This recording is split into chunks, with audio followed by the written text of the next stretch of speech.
Chapter 3287. His words undoubtedly made her heart flutter. She couldn't help but smile. With you around, no matter where I go, it's a vast world. Her smile was really alluring and charming. Especially her charming eyes. It was as if there was an electric current in them, igniting a certain man's hidden desire. He hugged her tightly and bowed his head. Everywhere he looked, the details were unbelievably beautiful. Hugging her waist, he could feel her white and soft skin through the thin material of her clothes. Recalling the wonderful taste he had tasted in the morning, he began to feel restless. Just thinking about it wouldn't be enough to satisfy him. Hence he put it into action. He pressed her against the railing, bent his head, and sealed her delicate red lips. Even without lipstick and lip balm, her lips were still charming. When he kissed her, it was soft and tender like tofu. But it didn't have the fishy smell of tofu. It was like cherries, but it was softer than cherries. It was like jelly, but sweeter than jelly, tempting him to go deeper. Wuxia desperately wanted to occupy more of her beauty, but he restrained himself, worried that if he was too rough, it would affect her experience. After marriage, his awareness and sense of responsibility as a husband was awakening. In the past, he had always been the master of the world in bed. When he wanted to sink, only he had the right to stop and continue. Plus, he was so energetic. Sometimes, after doing it a few times, he still didn't want to stop. Hence, only when she couldn't bear the burden, he was willing to stop and stop. But now he knew how to consider her feelings. He desperately hoped that she would have a better experience in the midst of love. Therefore, she knew how to take his feelings into consideration. In this aspect, he was not as aggressive as before, rushing to attack a city and seize it by force as soon as his desire arose. Instead, he was much more patient, waiting for her emotions to stir before he went deeper into her body. Wuxia pushed him and couldn't help but say coquettishly, I haven't showered yet. Anyway, you have to shower later. Leave it with me. Wuxia was angry and anxious, but she couldn't dissuade him, so she let him pick her up and press her on the bed. Under the warm wall lamp, the man lowered his head and gazed at her. The corners of his mouth curled up, and his smile was extremely devilish. His handsome face was endowed with more and more depth by the dark night. Even now, when she looked at him, her mind was captivated by the devilish curve at the corner of his lips. She held his face and gently planted a kiss on his cheek. I love you, she said softly. A certain man was finally satisfied. He clasped her waist with his big palm and hugged her. Using this position, he could occupy her even more deeply. 2 hours later, after the storm had ended, he hugged her in his arms and whispered sweet nothings to her. Even though her body was drenched in sweat, Wuxia was too lazy to move. He wanted to carry her to take a bath, but she nestled in his arms and refused to move. His long black hair cascaded down his chest, accentuating his tan skin, making him look even more seductive. Wuxia felt that just hugging him like this was enough to satisfy her. She heaved a long sigh of relief. While her limbs were weak, her heart was filled with happiness. Chapter 3288. Wuxia suddenly looked up at him. She rested her chin on his chest and her eyes were filled with a gentle smile. Honey, do you know? These few days have been the happiest days of my life. There would always be different feelings of happiness in life. She used to think that having you and Xiaochen was the happiest thing in her life. But in fact, for a woman, only being loved, respected, protected, and taken care of by a man, that was true happiness. She was very lucky to have met him and received such happiness. Wuxia hugged her tightly, but he saw that she was thinking of something and frowning slightly. He didn't know what she was thinking about. What are you thinking about? I'm thinking. Wuxia suddenly sighed. I'm thinking about my father. Oh, Wuxia responded but didn't say anything else. Wuxia suddenly held his big hand uneasily and interlocked her fingers with his. She said worriedly, aren't you worried that he will do something to you? Worried about what? Wuxia didn't think much of it. There's nothing to worry about. To him, the most important thing was not the Shengyu Financial Group, nor was it his billion-dollar wealth. It was his wife, his 2 sons, and his cute little daughter. These 4 people were his reverse scale. If they touched them, he would be angry. However, Gong Xiaoying wouldn't pose such a threat to him. One was his biological daughter, the daughter that Mu Qingcheng, the woman he loved most in his life, gave birth to for him. One was his granddaughter, and the two little guys were also his grandsons. Even a vicious tiger wouldn't hurt its cubs. Moreover, he could see how eager Gong Xiaoying was to reunite with Yun Shishir at the wedding that day. How could he do anything to hurt her? In that case, he had nothing to worry about. He knew very well that if the Hurricane Group really wanted to deal with him, then the destruction of the huge Xingyu Financial Group was just a matter of time. However, he wasn't worried. Yun Shishir, however, was worried sick. Even though Gong Xiaoying was her biological father, she had never spent a single day with such an intimate man. She didn't know what kind of personality this man had and what he would do in a fit of anger. She told herself that she would leave some leeway for this man, but if he did anything to hurt her family, she would never forgive him. I'm worried that he'll deal with you. After a pause, she continued, I don't know how he feels about me or how much he hates you, but I don't want him to hurt you. Some things won't happen just because you don't want them to. A stubborn man like him won't be appeased with just a few words from you. Yes, I know, Yun Shishir continued, but I can do it. No matter what, I will stand by your side. No matter what happens, I will be with you. We'll never be apart. Yes. Mu Yaja smiled happily and held her hand tightly. No matter what, we'll never be apart. She chuckled softly, cupped his handsome face, and gently leaned forward to plant a soft and light kiss on his lips. Chapter 3289. It was said that a honeymoon was the most romantic trip in two people's lives. During the honeymoon, Yun Shishir threw all her troubles to the back of her mind. She did not ask any more questions and focused on enjoying the romantic honeymoon trip. After leaving the Bahamas, two of them went to the Maldives to relive the sweetness of the seaside. Before they got married, they had gone to the Maldives for a vacation. However, the feeling of traveling before and after the wedding was different. During their honeymoon in the Maldives, it was as if the entire sky was pink. They chose a waterhouse, a 7-star hotel. When they opened their eyes, they could see the endless ocean through the floor-to-ceiling windows. The blue sky seemed to be connected to the green sea, and there was no end in sight. The waterhouse in the Maldives was a luxurious house located on the sea. Outside the floor-to-ceiling windows, there was a balcony. There was a staircase on the balcony that led straight to the sea. They walked down the stairs and sat on the steps.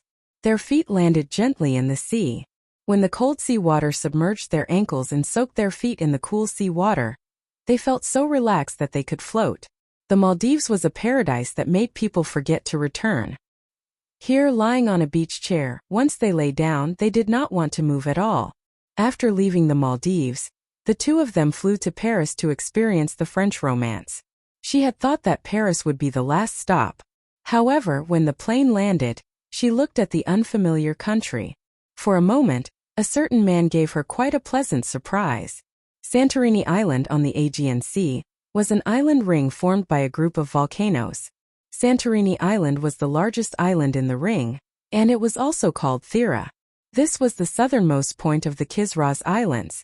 It was only 96 square kilometers and had a population of about 14,000 people, most of whom were Greeks.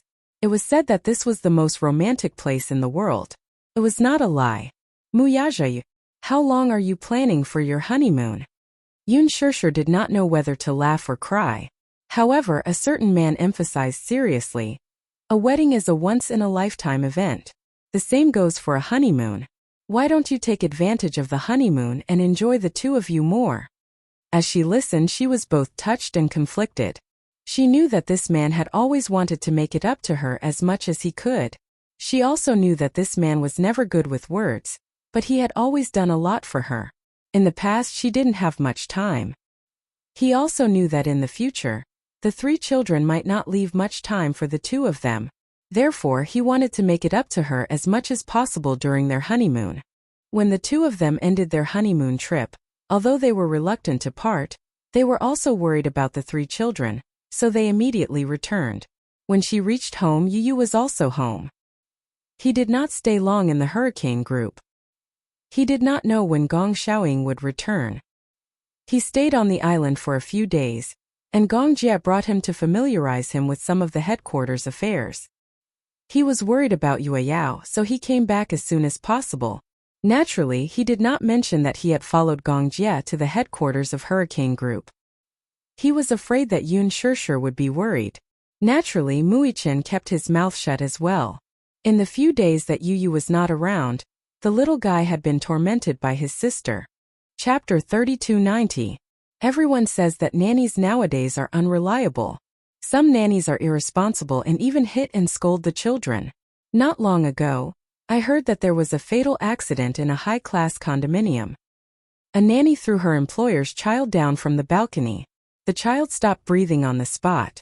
Apparently, because she coveted her employer's wealth, she stole a few valuable pieces of jewelry. The employer's wife found out, but she didn't call the police on account of their relationship as master and servant. Instead, she ordered the nanny to stop. In the end, not only was the nanny ungrateful, she even bore a grudge. She hated the fact that the mistress exposed her on the spot and lost face. So at night, when the master and mistress were asleep, the nanny secretly carried the child out of the nursery and threw her down from the balcony. Muichen shuddered when he heard that. No one was allowed to touch a single hair on his younger sister. If his younger sister was abused like that, he would definitely break down. Therefore, even though the nanny came every day, Shaoqian was unfamiliar with many aspects of the house. Therefore, he couldn't leave the nanny's care. Even when the nanny was changing diapers, he would stand by the side and carefully watch her every move. The nanny felt uncomfortable under his stare, and was even curious as to why this child was so patient. If it were someone else's brother, he would have frowned in disgust and run away while his younger sister was changing diapers. He stood by the side and watched carefully as if he was afraid that she would abuse the little princess. The nanny even kindly advised him that there would be some smell when changing diapers, and asked him to hide in the living room. He refused. Therefore, the nanny was helpless. She really couldn't understand this child's thoughts, so she simply let him be. When Yun Shishir came back, she was worried that the three children would cause a scene at home. However, she didn't expect that Yueyao would become fair and chubby. On the other hand, Shaoqian had lost a lot of weight. Wasn't that right? In the middle of the night, she was awakened by Yueyao's cries. She got out of bed and made some milk. When the milk was cold, she fed it to Yueyao. By then, the sky outside the window was already turning slightly white. When she went back to bed and lay down, it was already past 9 in the morning, and the nanny came to report on time. At this time, he often didn't dare to sleep. He had to wait until the nanny left and he guarded the crib before he could finally sleep peacefully. At night, he would wake up on time to breastfeed, change diapers, and play with his sister. Taking care of a child was not an easy task for an adult, let alone an 8-year-old child. However, such a price was not paid in vain. Because Shaoqian had been taking care of Yueyao for half a month, his sister was very close to him. Between Muyaja, Yu and Shaoqian, she was more inclined towards Shaoqian's embrace. Sometimes, when Muyaja was carrying little Yueyao, Muichen would pass by. When the little guy saw him, he would open his arms and ask Shaoqian to carry him. He would even kick him with his short legs and insist that his older brother carry him. At this time, Yu would walk over and pretend to be Shaoqian to carry her. However, such a young child was able to distinguish between the two children so clearly. He didn't want Yu anymore. He wanted Shaoqian wholeheartedly. Chapter 3291. The poor father and son pair, Yu and Muyaja, had suddenly lost their favor in front of the princess. They were depressed, disappointed, and aggrieved. They felt quite indignant in their hearts as well. Tell me, Muichen, what did you do? Our sister doesn't want me anymore. Yu complained to Muichen. The latter replied nonchalantly, "It's no use being jealous. Our sister likes me the most now. Haha." With that, the tables had turned. Muichen, who had suddenly gained favor, was now full of himself. Yu gritted her teeth in anger, but there was nothing she could do. She could only brush her face in front of Yueyao every day, change her diapers, and wake up at night to feed her. However, no matter how diligent she was, she did not seem to have won over much affection from her. It was as if her image had been fixed. Shaoqian's position in Yueyao's heart was now extremely stable. Yu was furious, but there was nothing she could do. Muyaja also tried his best to salvage some of his image in Yueyao's heart. However, reality proved that Yu Yao's feelings for Xiao Chen could not be broken by anyone. Yu even mentioned this matter to Gong Jie, feeling wronged. A certain man who was her uncle heard about this and threatened to take back his position in Yu Yao's heart. However, Gong Jie brought another piece of news during this call. Yu, do you still remember Litsis? Why did you suddenly mention him? Yu paused and said slowly, of course I remember him. Litsis was the boss behind the dark web. His dark web operated an extremely filthy extraordinary transaction that was unknown to others. Litsis was a Latino-Italian. In his early years he was a businessman. After his company went bankrupt, he colluded with a few of his partners and set up the dark web to conduct illegal transactions. He owned a luxurious cruise ship. Every month he would hold a grand party. However, such a grand party was not as simple as one would imagine. Every time he held a party, he would invite all the powerful and wealthy aristocrats from all over the world to hold a special auction on the cruise ship. However, such an auction was not a simple one. He was selling young girls. Through the dark web, his subordinates collected young girls from all over the world and kept them captive on the cruise ship. During the party, these girls would be dressed up and displayed in turns. They would be auctioned off and sold to the highest bidder. As for what to do with these girls after they were bought, it was none of his concern. However, most of the young and beautiful girls ended up as sex slaves, and their fates were miserable. Back then, the destruction of Daitis's dark net was also an accident. Yu could not stand such a cruel auction method, so he used advanced black technology to hack into his dark web. He blocked his IP and destroyed his customer information group. Daitis was furious. How could he let such a provocation go? He harbored hatred in his heart. He threatened to teach Yu a lesson. Gong Jie also knew about this. Back then, Yu destroyed Daitis's dark web. Gong Jie knew how painful it was for him. During this period of time, Daitis has been very restless. You have to be careful. I'm worried that he will take revenge on you and attack you. Don't worry. Yu's mind was filled with things related to Yue Yao. He could not hear anything else. Chapter 3292. A month later, Yun Shishir unexpectedly received an invitation to the National Drama Awards ceremony. The National Drama Awards ceremony was the most prestigious award ceremony in the domestic entertainment industry. To be able to win the highest honor, it meant a high popularity, a good reputation, and a broad national recognition. Popularity alone was far from enough. The previous Best Actress and Best Supporting Actress awards were all about popularity and capability. Even young actresses like Yang Mi and Lin Ji, who had good acting skills and popularity, could not gain much in such an award ceremony. In the past, the Best Actress award winners were all veteran actors in the entertainment industry. Most of the winners were older. These seniors had been in the entertainment industry for many years. Most of them came from professional backgrounds and had settled down in the industry for many years. They had many outstanding works and were extremely capable. Only those who were able to win such a prestigious award would be able to do so. This was the highest honor that many could only dream of. Therefore, when Yun Shishir received the invitation and learned that she had been nominated, she was a little surprised. According to the invitation of the organizing committee, her role as Qin Yuyan was nominated for Best Supporting Actress in the National Drama Awards ceremony. They hoped that she would be invited to attend the ceremony. Yun Shishir was inexplicably pleasantly surprised. She was surprised that her role was so popular. Qin Yuyan was a villain who was hated to the core. She did all kinds of evil and had a vicious heart. Usually she was not popular. Unexpectedly, she gained so much popularity on the internet. The netizens were deeply impressed by her superb acting skills. Nowadays, the netizens were very picky when they watched TV. It was no longer something that could be fooled by ordinary stars. Sometimes, even if one did not have good looks, as long as their acting skills were good enough, they would still be highly praised and popular among the netizens. Yun Shishir was a classic example. Her performance as Qin Yuyan was really bad. But because it left a deep impression on the audience and made them gnash their teeth in hatred, it showed how good her acting was. There were a total of 3 nominations. In the first round, the nominees were selected through the voting of the netizens. In the second round, the netizens also voted for the Best Supporting Actress on Weibo.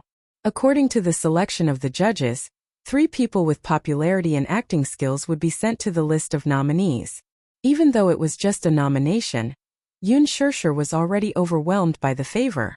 Ever since that accident, she had disappeared from the entertainment industry without a trace. Muyaja had been very protective of her all this while. The media had been trying to find out more about her, but they were always blocked from doing so. As a result, she did not officially leave the entertainment industry, but she had been separated from the industry for many years. When she received the notice, she hesitated whether she should go or not. However, Muyaja said, "I'll go with you." She was a little shocked because she originally thought that he would object. All along, he had been very opposed to her working in the entertainment industry. To him, it was a foul and materialistic place that did not suit her. Therefore, even after her confinement, she never mentioned going back to work. She was always worried that he would get angry. However, she did not expect that he would take the initiative to accompany her to the awards ceremony. Yoon Shurshur felt like she was dreaming. Chapter 3293. She did not expect him to take the initiative to accompany her to the awards ceremony. Yoon Shurshur felt like she was dreaming. "Why? Don't you want to go?" "Yes, I do." She hesitated for a moment and said weakly, "I'm just afraid that you won't be happy. My wife has been nominated for an award. Why would I be unhappy?" Muyaja did not think much of it and said, "Besides, acting is your hobby. In the future, if you want to return to the entertainment industry, it's not impossible. However, acting can't be your main business. After all, we made a promise that no matter how busy you are, you must take care of your family. I'm just afraid that you'll focus on this job and return to work early and return late like before. Your daughter will be very lonely without you by her side." Yoon Shurshur nodded, somewhat touched by his compromise. One had to know that it was not easy for this man to make such a concession. What he said made sense. Although he agreed to let her return to acting, she had to wait until her daughter was older, at least 2 or 3 years old, before she could return to the entertainment industry. However, this so-called return was not to make it a career. As he said, if she liked it, it was not a bad idea to treat it as a hobby. Occasionally, she would take on a few scripts and strive for perfection. Filming 2 TV series a year or 1 TV series or 1 movie was already very good. She would be satisfied if she could pick good scripts and challenge different characters. Therefore, after receiving the invitation and discussing it with Muyaja, she replied to the organizer that she agreed to participate. When the organizer heard that she was willing to participate, they originally thought that she would refuse. Now that they knew that she was willing to participate, they heaved a sigh of relief and beamed with joy. When they heard that Muyaja would also accompany her and participate in the event as a sponsor, the organizer was even more excited. Just the title sponsorship fee alone was 10 million yuan. Xingyu Financial Group rarely appeared in front of the public in the form of title sponsorship. This time the organizer was really flattered. Therefore, they patted their chest and promised that they would definitely make this National Drama Awards ceremony grand and spectacular. After it was confirmed that Yoon Shurshur would be attending the National Drama Awards ceremony, the media got wind of it. When they found out that Yoon Shurshur had the intention to make a comeback, they were all so excited that they made a move. However, unlike before, when Muyaja protected Yoon Shurshur was interviewed by the media for the first time since that incident. The media was excited. However, before the interview, he had already informed them in advance that it would be inappropriate to ask too many sensitive questions. It wasn't that he was deliberately avoiding anything. It was just that some questions wouldn't be answered even if they were asked. In order for the media to interview Yoon Shurshur, Qinzhou gave them a draft of the interview in advance. The questions that could be asked and the questions that could not be asked were all marked in detail. However, even though the reporters had doubts in their hearts, they gladly agreed. Because in the past few months that Yoon Shurshur had disappeared without a trace, the public was too curious about her sexual orientation, her activities and her every move. It was said that because of that accident, she had lost her eyesight and was in danger of losing her sight. It was also said that after that accident, she was found to be pregnant. Therefore, she stopped all the publicity and activities and focused on preparing for the pregnancy. Chapter 3294. Some time ago, Muyaja had even meticulously prepared an eye-catching wedding for her. It was said that he had invited many distinguished guests to witness their sacred wedding. In short, there were all kinds of rumors about Yoon Shurshur, but none of them were accurately verified. Most of the rumors came from experienced media personnel, who had dug up information from various channels. Yoon Shurshur did not know how these professional media personnel did it. Back then, in order to protect her and their unborn daughter, Wuxia had strictly controlled the situation. He had cut off all news of anyone who got close to her. Even when their daughter was born, the reporters outside the hospital waited for 3 days and 3 nights, but they did not manage to get a single useful photo. He had protected her so well, but these media personnel still managed to get hold of some clues. During the interview, the reporters threw out sharp questions one after another. After all, she had been away from the public for a long time, and the public was too curious about her. During the interview, Yoon Shurshur walked into the dressing room. She was exhausted from being pestered by the reporters and sat in front of the dressing table. Mushi walked over from the side. Seeing her tired expression, she could not help but smile. "Are you tired?" "Shurshur, does Chairman Mu agree to your comeback? As long as I don't get too tired and neglect my family because I'm busy with work, he won't have any objections." Mushi laughed. "Why did you decide to make a comeback?" "I didn't say that I've decided to officially make a comeback, but if there are any good scripts, I'll consider taking them. This interview is just to coincide with the National Drama Festival." After a pause, Yoon Shurshur continued, "If I can really win an award, it'll be considered as fulfilling a wish of mine." Mushi lowered her head and looked at her reflection in the mirror with a lonely gaze. These 2 days, she seemed to be a little uneasy and absent-minded. When Yoon Shurshur passed the bag in her hand to her hand actually trembled. She seemed to have thought of something, and a trace of self-reproach appeared on her face. She blinked and tears fell. "What's wrong with you?" Yoon Shurshur couldn't help but worry when she saw this. She had a feeling that she was in a bad state recently. Inexplicably, he stared at her face in a daze for a long time. Otherwise, he would not respond even after shouting for a long time. His mind was always wandering, and no one knew what he was thinking. "Are you okay?" Yoon Shurshur said with concern. "I noticed that you've been absent-minded recently." She shook her head. "It's nothing. Don't worry. Are you feeling unwell? If you're not feeling well, I'll give you a day off." "I'm just worried about the National Drama Festival. If something unexpected happens, it'll be over if you don't win the award." "I thought it was something big," Yoon Shurshur said helplessly. "Just because of this? Actually, I'm quite confident about winning the award. You don't have to worry. Even if I don't win, I won't be disappointed. After all, acting is no longer that important to me." Mushi bit her lower lip and looked at her, hesitating to say something. She really wanted to confess everything to her. But when she saw Yoon Shurshur looking at the mirror, she swallowed her words. After touching up her makeup, Yoon Shurshur returned to the interview room to continue the interview with another TV station. Mushi sat in Yoon Shurshur's seat and clenched her fists as if she had made up her mind about something. Chapter 3295. She took out a letter from her bag and bit her lower lip as she gripped it tightly. At night, after the interview, Yoon Shurshur was about to remove her makeup when her assistant suddenly walked over and handed her a letter. Yoon Shurshur took it and lowered her head to look at it. It was an exquisitely made invitation. She could not help feeling curious and raised her head to ask, "What is this?" The assistant's expression was a little unnatural as she stammered, This is an invitation to the charity banquet." "What charity banquet?" Yoon Shurshur was confused. Her assistant explained, "Don't you know? This is an internationally renowned charity banquet. Many legendary figures will be attending." "Oh, yes. I heard that many investors and producers will be there. Shurshur, you must go. Who knows, you might be able to get a good film contract." As she said this, there was a complicated look in the assistant's eyes. Yoon Shurshur took it and saw that the date was the day after tomorrow. She did not seem to have any work to do the night after tomorrow.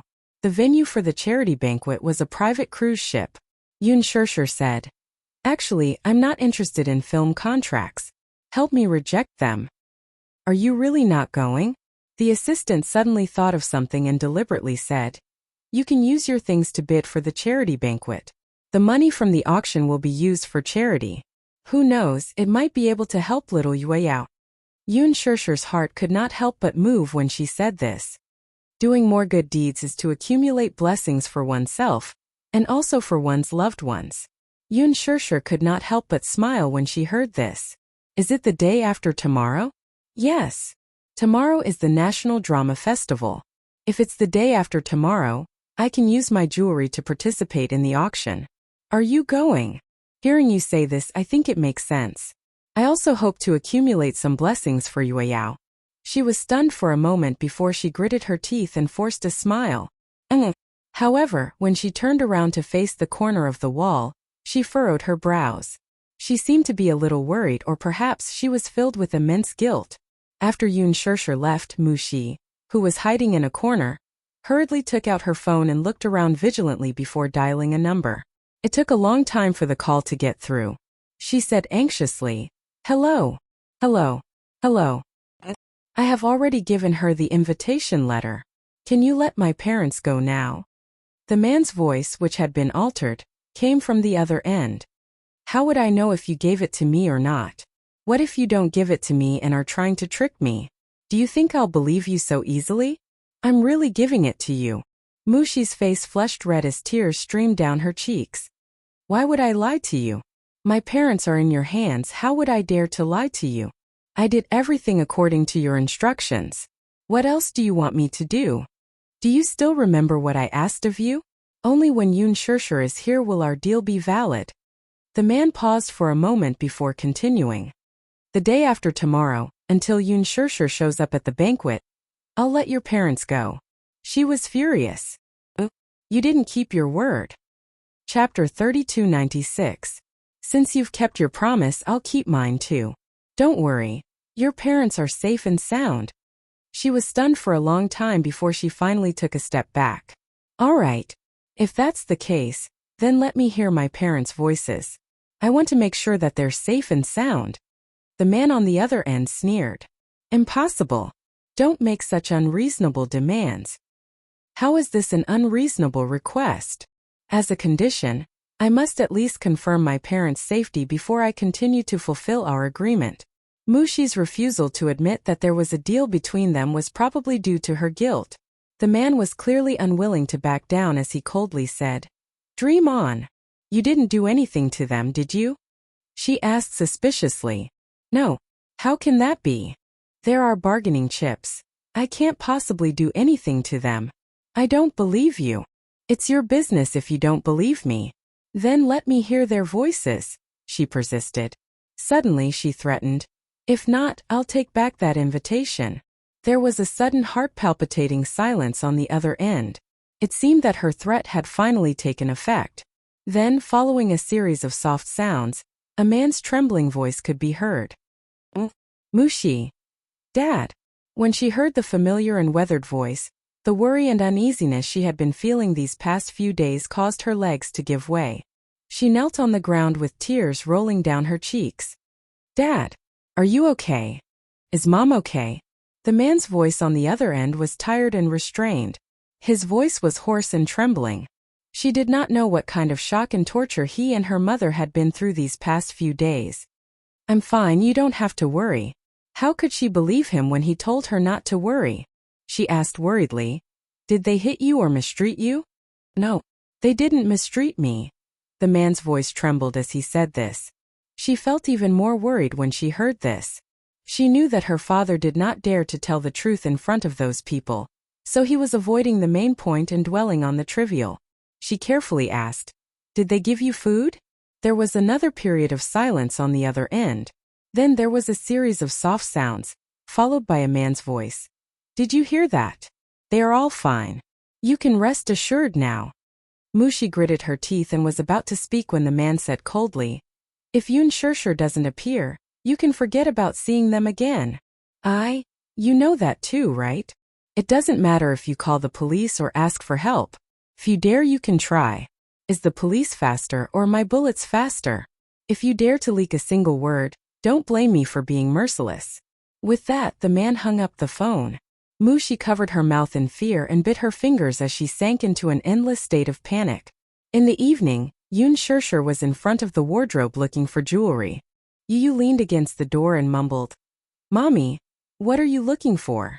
"Yes, there's a charity banquet the day after tomorrow. Prepare to attend it." Charity banquet. Why hadn't he heard of it? The charity banquet, as the name suggested, was a banquet with the theme of charity. Chapter 3297. The main purpose was to hold some auctions through this banquet. After deducting expenses, the proceeds from the auctions would all be used for charity. The proceeds from the auctions would usually be explained before the auction to explain what the proceeds would be used for. The proceeds could also be allocated and used through a foundation with credibility. If there was a charity banquet, Daddy should have received an invitation. However, he did not hear anything from him. "Mommy, what are you going to auction?" "The first piece of jewelry to wear at the awards ceremony," Yun Shirshir said. "Oh, Mommy is going all out." Yu narrowed his eyes and teased. "Of course." Yun Shirshir opened a row of drawers in the cloakroom. There was a dazzling array of jewelry inside. She picked up a ruby necklace and smiled. "Wear this necklace for the National Drama Awards ceremony. Then when the charity banquet is held, we can auction this necklace. It will definitely fetch a good price." Mommy is so cunning. This necklace is worth more than 1,000,000 yuan. If you wear this necklace to the award ceremony tomorrow, once you win the award, this necklace will also rise in value. Yun Shirshir pinched his cheeks gently. "My Yu, how are you so smart? I want to ask Mommy this question." Yu smiled. "How did Mommy give birth to me so smart?" "Ha." Yun Shirshir was overjoyed when she heard this. Thus, she decided to wear this ruby necklace to the National Drama Awards ceremony. The National Drama Awards ceremony was held in Shanghai City. The night before the ceremony, Wuxia and Yun Shirshir chartered a flight to Shanghai City. Before the ceremony, there would be a red carpet event. In order for his woman to appear on the stage of the ceremony, Wuxia specially hired a top styling team so that she could appear beautiful on the red carpet. However, after going through childbirth, confinement, and a sweet honeymoon, Yun Shirshir seemed to have put on some weight. She was 165 meters tall.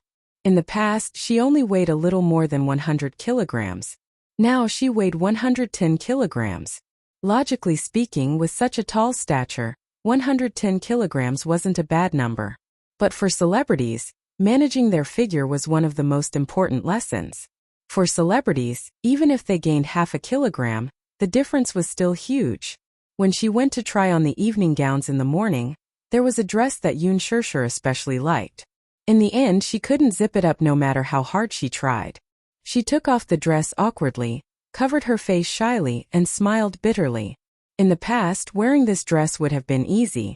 However, after a honeymoon, a certain man fed her sausages, salads, steaks, and other sumptuous meals. She didn't dare to imagine what the media would say about her the next day if she appeared at the awards ceremony. He said that he had gained weight and that his figure was out of shape. Yun Shirshir's heart ached just thinking about it. However, the good thing was that she had only gained a little more than 5 kilograms. Most of the weight was distributed on her thighs and hips. When she wore the dress, it wasn't that obvious. If the weight was on her face, she would be too ashamed to walk the red carpet. Chapter 3298. Even when she was preparing for pregnancy, her weight had shot up to 140 pounds, but her face was still very thin. What was even more fortunate was that many pregnant women would have stretch marks when they were pregnant. Only the heavens were kind to her and she didn't have stretch marks. After all, she was pregnant with the Yueyao. Her daughter felt sorry for her and didn't make her belly too big. In the end, after confirming the gown, Yun Shirshir and Wuxia returned to the hotel. She collapsed on the bed and covered her face sadly. "I want to lose weight." This was the 28th time she said this tonight. A certain man didn't know whether to laugh or cry. "You're already married. Why are you still trying to lose weight?" Yun Shirshir said in all seriousness. "I want to become beautiful." The man's lips curled into a smile. "Pretty? Who are you trying to make beautiful for?" "For you to see." "If it's for me to see, then it's not necessary. Even if your figure goes out of shape and you have a big belly, I won't mind." When Yun Shirshir heard this, she covered his thin lips in a panic. Humph, don't say such things. It's inauspicious. What if it really comes true? Do you think I'm not fat enough? Inauspicious? Muyaja was amused by her words. What kind of words was that? He grabbed her wrist and moved her little hand away from his mouth. Raising his handsome eyebrows, he said, "How is this inauspicious? It's not like I jinxed it. Whatever I say comes true. But what if I really get fat? It's just a honeymoon. How did I gain 5 pounds? How did I gain so much weight? It's okay." Muyaja kissed her fingertips. "I don't mind. You don't mind, but I do." Yun Shirshir pulled her hand away, turned around, and walked to the floor-to-ceiling window unhappily. She muttered to herself, "It's easy for a certain someone to say that. If that day really comes and I really get that fat, who knows if a certain someone will dislike me." The floor-to-ceiling windows faced the sea. At night, under the reflection of the moonlight, the surface of the sea sparkled. The beautiful night scene made people calm down. Behind her, the man's aura closed in. He covered her from behind and pinned her down. His large palm clasped her waist and gently stroked it. "Why do I feel like you haven't gained much weight?" "That's because you treated me like a pig. When the time comes and you don't have enough food to eat at the end of the year, you can sell me for a high price." When Muyaja heard this, he couldn't help but be amused by her description. Was he being raised like a pig? Selling by weight? "I, Muyaja, am not down to the point of selling pork." "Ha!" Yun Shirshir wanted to turn around but was pinned down by him. She muttered, "Hey, don't press on me. You're so heavy. The sea view is so beautiful. Haven't you always wanted to see the sea?" As he said this, his large palm clasped her waist and lifted up a corner of her skirt. In the end, she was carried to the bed and had sex with him. Naturally, it was a matter of course. On the bed, a certain man instantly turned into a beast and swallowed her whole. However, that night, Muyaja knew how to control himself. After having sex with her once, he stopped and the two of them slept in each other's arms. Chapter 3299. The National Drama Festival was at night. On the red carpet, the stars were shining brightly. The Lincoln limousine was parked at the entrance of the venue. Yun Shirshir sat in the car and looked at the crowd in front of her. The spotlights were flashing continuously. It seemed like she had not seen such a scene in a long time. On the red carpet, the stars were shining brightly. The celebrities who had already arrived walked down the red carpet and were baptized by the spotlights. Finally, they left their signature on the autograph board. Yun Shirshir suddenly grabbed his hand nervously. Her palm was covered in a layer of cold sweat, obviously because she was nervous. He placed his hand on the back of hers and smiled at her. "What's wrong? Are you nervous?" "There are so many people. After all, I haven't experienced such a scene in a long time. I'm not used to it for a while." Yun Shirshir lamented. "I heard that the number of guests for this year's National Drama Festival is the highest in history. Moreover, there are many capable veteran actors. In the same batch of nominees as me, there's an outstanding veteran actor. I don't know if I'll still have a chance to win with her around. Don't be nervous." He was accompanying her. The moment the car door opened, the media rushed over like a tidal wave and raised their cameras. Before Yun Shirshir could get out of the car, she was blinded by the spotlights that came out of nowhere. It was too bright. For a moment her world was as bright as day. Muyaja got out of the car first. Then he turned around and held her hand, helping her out of the car like a gentleman. The two of them were instantly surrounded by the media. Questions came one after another like a cannonball. The staff in charge of maintaining order at the scene immediately rushed over and separated the media from the reporters. Yun Shirshir and Muyaja were finally released. It was too crazy. It had been a long time since they had seen such a scary scene. Yun Shirshir and Muyaja walked down the red carpet and gradually got used to the spotlights. Yun Shirshir was also used to it. She smiled proudly and hooked her arm around Muyaja's arm. The couple, a handsome man and a beautiful woman, exuded their aura. It was not their first time appearing together in front of the media. However, this was the first time they were together after the wedding. Back then, when Muyaja had announced their relationship, many media outlets had been secretly criticizing them. There was no other reason other than the fact that they had hatched a conspiracy theory. They believed that the reason why the two of them got together was because they were using each other. Back then, Muyaja had just left the Mu Group. Even though he had founded the Shengyu Financial Group, his foundation was not very stable. Therefore, he needed a source of hype. In order to get listed, he naturally needed fame. Therefore, he made use of Yun Shirshir to hype up their relationship and bring attention to the company. As for Yun Shirshir, the media speculated that she was unscrupulous in order to marry into a rich family. She had already given birth to 2 sons, but she still did not hold a wedding. Even though Muyaja said that the two of them had already registered their marriage, the marriage certificate had not been posted yet. Who would believe it? Therefore, many people were not optimistic about this relationship. In a place like the entertainment industry, it was always the newcomers who were smiling and the old ones who were crying. It was not that there had never been an on-screen couple, but the more high-profile this love was, the faster it died. Back then, how high-profile were Muyaja and Yun Shirshir? They participated in the reality show and even gathered a large number of fans. The fans named them the good-looking couple, which meant that the couple was very good-looking. Chapter 3300. It meant that both husband and wife were very good-looking and had a pair of adorable sons. Even the pair of adorable babies were very good-looking. They were already so good-looking at such a young age. There was no doubt that when they grew up, they would be even more good-looking. In the end, the public display of affection was so high-profile that it even came to fruition. Many female celebrities who wanted to climb up the social ladder, but still failed to do so. They were so jealous that their porcelain teeth were about to shatter. There was a female celebrity who was rather popular recently. The reason why she was popular was not because of her outstanding works, but because she and her rich boyfriend had been in a love marathon for 10 years and had given birth to a son and daughter. Now, her 3rd child was in her stomach, but marrying into a rich family was still far away.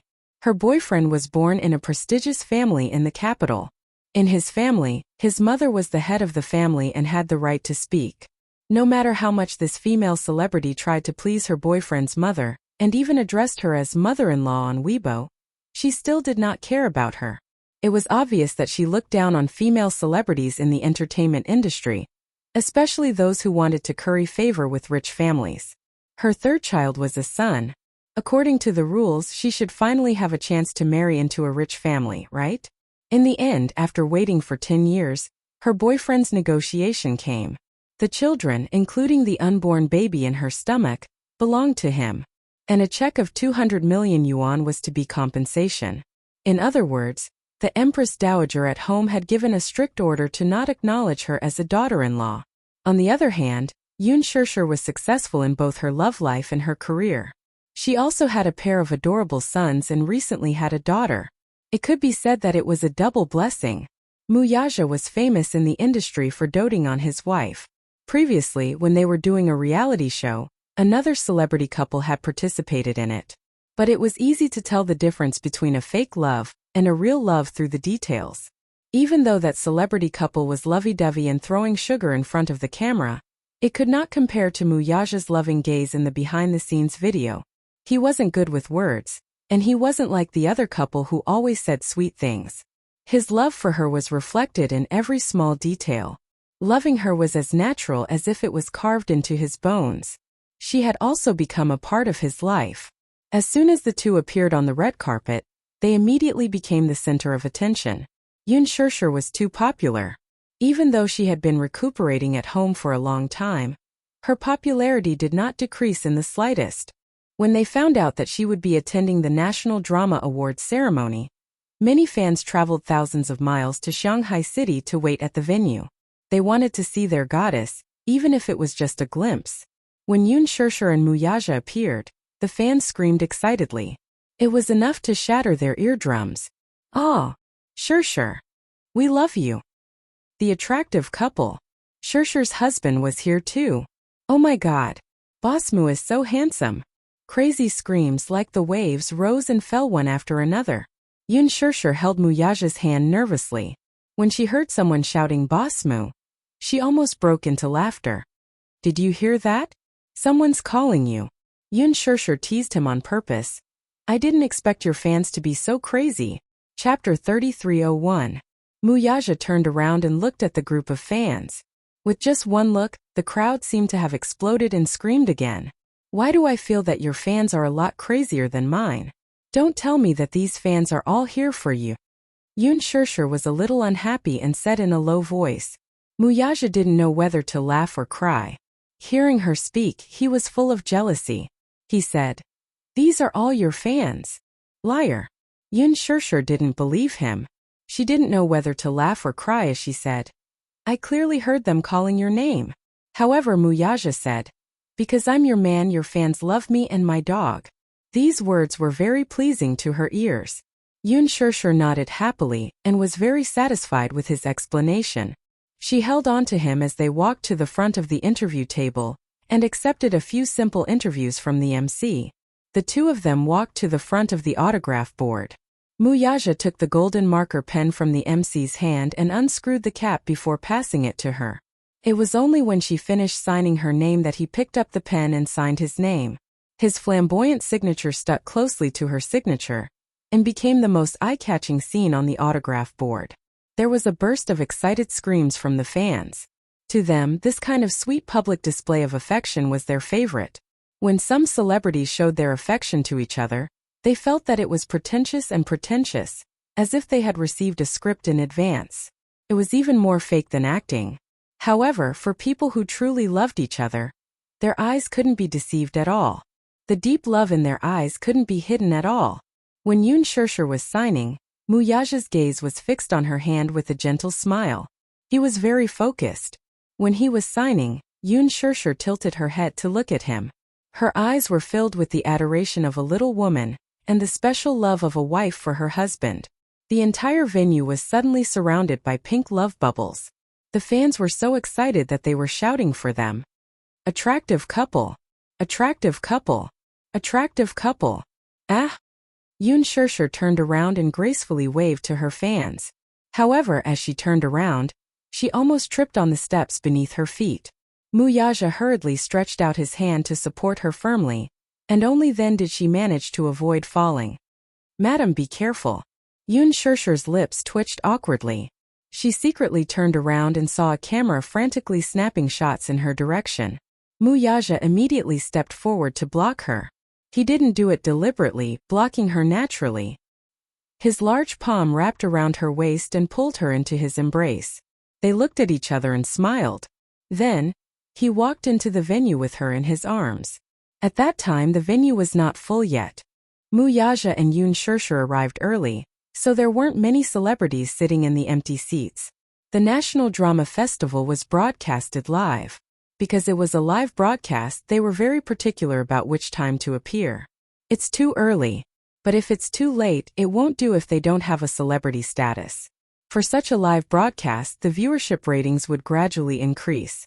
If they appeared at the beginning, there wouldn't be an appropriate warm-up, so there wouldn't be many viewers. In this way, the exposure rate would be much lower. Chapter 3302. Some of the smaller celebrities had to spend a lot of money to rent their outfits. To be able to attend such an award ceremony, they had to fight for such resources for a long time. They had to squeeze their brains out to get a spot. If they appeared too early, wouldn't it be a waste of resources? Many celebrities dreamed of appearing last because the viewership ratings would reach a peak before the award ceremony started. However, most of the people who appeared last were those with top-notch resources or powerful backgrounds. Most of them were A-listers. Hence, at a glance, Yoon Shirshir realized that the stars present were all veteran actors. These veteran actors, who had been acting for most of their lives, did not care about whether they would appear on stage sooner or later. They also disdained to compete with the younger stars for such ostentatious things. Hence they arrived early. Out of courtesy, Yoon Shirshir went over to greet them one by one. Some of the veteran actors were seniors that she liked, so she respected them from the bottom of her heart. After the greetings, she returned to her seat and realized that the name tag beside her said, Youngmi, and Junemo was beside Muyaja. Her row was filled with Huanyu's artists. Not long after, Youngmi and Lee Jiuxian arrived. Lee Jiuxian was Youngmi's male companion. Yoon Shirshir noticed that the two of them were still very intimate even when they entered the venue. Lee Jiuxian hugged her waist and looked at her with a gentle gaze that didn't seem like an ordinary friend's. Youngmi was surprised to see Yoon Shirshir. She didn't expect to reunite with her at such an occasion. She had heard that there were some unforeseen events, so Yun Shirshir had been in a semi-retired state. She didn't expect her to suddenly appear today and give her a big surprise. Shirshir, why are you here? I've been nominated for Best Supporting Actress. The organizers invited me to attend the award ceremony. Yangmi glanced at the people beside her and recognized Muyaja immediately. Her attitude immediately became respectful and careful. Yun Shirshir knew that she was in awe of Muyaja. She smiled slightly and said, "Have a seat." Okay. Yang Chong and Li Jiuxian sat down cautiously. Obviously, they didn't know that Muyaja would come as a guest, so they were a little nervous. Yun Shirshir said, "The organizers are so considerate to arrange for you and Jun Mo to be by my side. They know that we are close." When Yang Chong heard this, her nervousness eased a little. She smiled and felt warmth in her heart. She was a little older now, so she was no longer as headstrong as when she first debuted. After many years in the entertainment industry, her personality had also been tempered. She said, "Shirshir, I really envy you. Look at you, how happy are you now? Kind people can also become very lucky. The heavens are really looking after you." Yun Shirshir glanced at her, then at Li Jiuxian, who was sitting beside her, and suddenly asked, "Are you two dating?" Yang Chong's expression froze, and she immediately became embarrassed. Beside her, Li Jiuxian also became uneasy, but he didn't immediately deny it. Instead, he glanced at Yang Chong, as if he was following her advice. "Shirshir, how did you know?" She was indeed dating Li Jiuxian. The rumors that spread back then were true. She and Li Jiuxian fell in love with each other because of the movie. It was just that they didn't have a clear relationship, so they kept each other warm. Chapter 3303. After all, being a celebrity was a very lonely profession. Sometimes they would be filming in a remote mountain forest for months without any contact with the opposite sex. Men and women were both emotional creatures with instincts and desires. It was inevitable that they would be unable to control themselves. However, after that, Yangmi broke up with Li Jiuxian. She was career-minded and wanted to take advantage of her youth to try her luck. Moreover, Li Jiuxian was 2 years younger than her. Not to mention the outside world and fans, even she did not think highly of it and was hesitant. However, some time ago, Li Jiuxian and Yangmi had worked together in another movie. Li Jiuxian could not let go of Yangmi, so he started to pursue her passionately. Reluctantly, Yangmi secretly dated him for a few months. She kept it a secret from the media, and her confidentiality measures were watertight. Even in the company, no one knew that they were dating. Hence, when Yun Shirshir asked about this, Yangmi was quite surprised. Yun Shirshir smiled mysteriously. "I can tell." "You can tell?" "Of course." Li Jiuxian looked at her with a deep love in his eyes that was boiling hot. After walking the red carpet and entering the venue, they did not have to hold hands anymore. However, until they sat down, they held hands tightly. The dress that Yangmi was wearing this time was especially restrictive. Hence, Li Jiuxian was worried and cautious, afraid that she would bump into something. This kind of thoughtfulness was only found between couples. Yangmi was surprised by her keen attention to details. Beside her, Li Jiuxian nodded at Yun Shirshir and Muyaja. Then he said to Yangmi, "There are a few directors and producers sitting over there. I'll go greet them and be right there." Okay. After Li Jiuxian left, Yangmi's face revealed a sense of emptiness.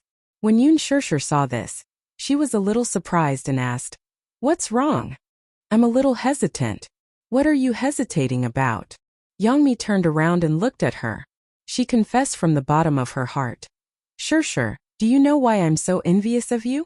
Because you have a love that makes others envious and jealous. I also yearned for it, but I felt a little hopeless when it came to love. I didn't dare to touch it. I was afraid that if I fell too deeply in love, I would inevitably get hurt. I started dating Aja because of this concern. I don't know if he's the one I've been waiting for, and I can't be sure if he's the one who'll accompany me for the rest of my life." After a pause, Yangmi continued, "Shirshir, you know that I'm too sensitive and insecure." She yearned for love, but was afraid of getting hurt. Aja had always wanted to announce our relationship to the media, but I didn't dare to. I was afraid that once our relationship was exposed to the public, Those blessings or slanderous rumors would definitely cause our relationship to end without any results.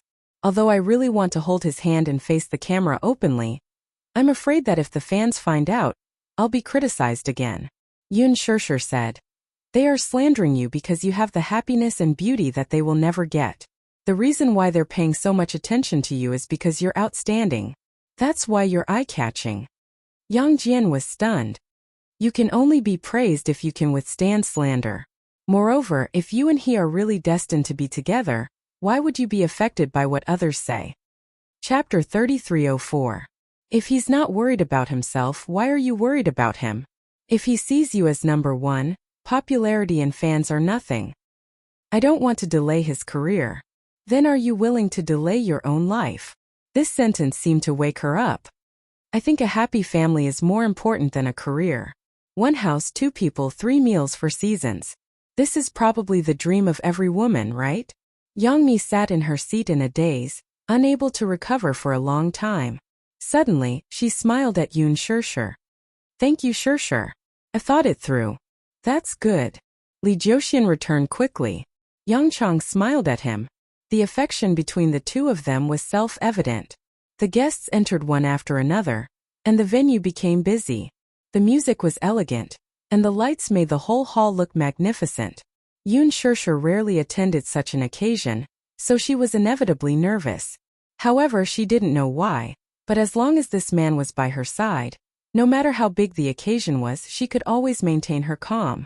Subconsciously, her dependence on him had unknowingly become deeply ingrained. When all the celebrities arrived, the opening ceremony officially began at 9 p.m. The awards ceremony was interspersed with awards and performances. The third round of awards ceremony was to award the Best Actress in a TV series of the year. Yoon Shirshir had only taken on a few scripts since her debut. One of them was a movie, and the other was the lead role of Extreme Youth, which had yet to be broadcast. Therefore, such an award naturally had no chance with her. The big screen showed the list of nominees and Youngmi's name was on it. It was obvious that Youngmi was very nervous. Although she had been in the industry for many years and had seen countless big occasions, it was obvious that she was a little hesitant. After all, the actors competing with her were all very strong. The MC walked on stage and exchanged greetings with the guests. Then he picked up his line card and kept the audience guessing. Finally, when he read Youngmi's name, the big screen switched to Youngmi's face, and the venue erupted into thunderous applause. Youngmi covered her mouth in excitement. She was so surprised that the corners of her eyes were slightly wet. Yoon Shirshir sincerely congratulated her. Beside her, Lee Joxian looked at her with relief and hugged her. Youngmi, congratulations. The celebrities sitting in front and behind her also congratulated her. Hearing this, Youngmi clasped her hands together and pressed them against her lips to express her gratitude to those who congratulated her. Amidst the thunderous applause, she carefully lifted her skirt and walked onto the stage. On the big screen, she stood in front of the podium with tears in her eyes and hugged the guest presenter. After receiving the trophy, Youngmi turned to look at the audience and revealed a beautiful smile. Thank you all for your love. First of all, I'm terrified to be able to stand here today. Therefore, there are many seniors with superb acting skills sitting here. I'm very encouraged to be able to win an award. After she finished her speech, she paused for a moment and smiled deeply. Standing here, I still want to thank someone. Everyone quieted down. Youngmi looked at Lee Joxian's seat, and as if she had made up her mind, she said with a resolute gaze, Joxian. The audience was in an uproar. There were many fans of Lee Joxian and Yang Chong present, so it was inevitable that they were surprised to hear Yang Chong mention Lee Joxian's name. What kind of situation was this? Chapter 3305. Youngmi looked at Lee Joxian's seat.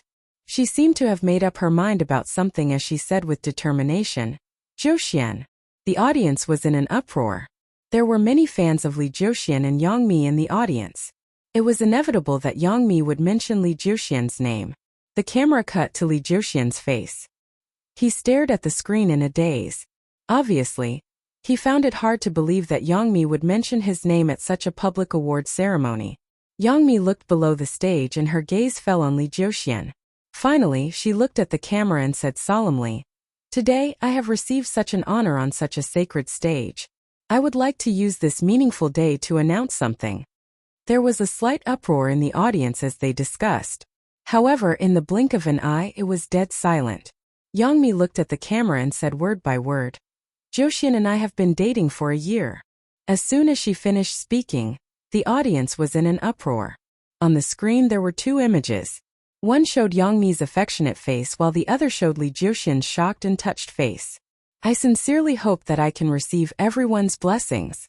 Of course, even if there are no blessings, Joshin and I will continue to be happy. The audience applauded enthusiastically and cheered from the guests. Yoon Shurshur saw this and smiled happily. Seeing that Lee Joshin was still sitting in a daze, she suddenly pushed his shoulder gently. Lee Joshin turned to look at her in surprise. However, he heard her say, "At this time as her boyfriend, shouldn't you go up on stage and give her a warm hug?" Lee Joshin was suddenly enlightened. He immediately stood up and walked up the stage with the camera following him. All along, he had been quick to announce their relationship. However, Youngmi had been hesitant. He didn't know what she was worried about. He had wondered if she didn't think highly of their future, or if she valued fame and fortune too much. She felt that announcing their relationship would affect her career. After all, although Lee Joshin's status wasn't as high as hers, he was still a popular idol of the new generation. He did not mention this matter again. After all, he did not want her to think that he was with her for her resources. Lee Joshin's manager also knew about their relationship. He often whispered in Lee Joshin's ear that every time Youngmi shot a movie or worked with a male idol, she would create scandals, hype, and exposure.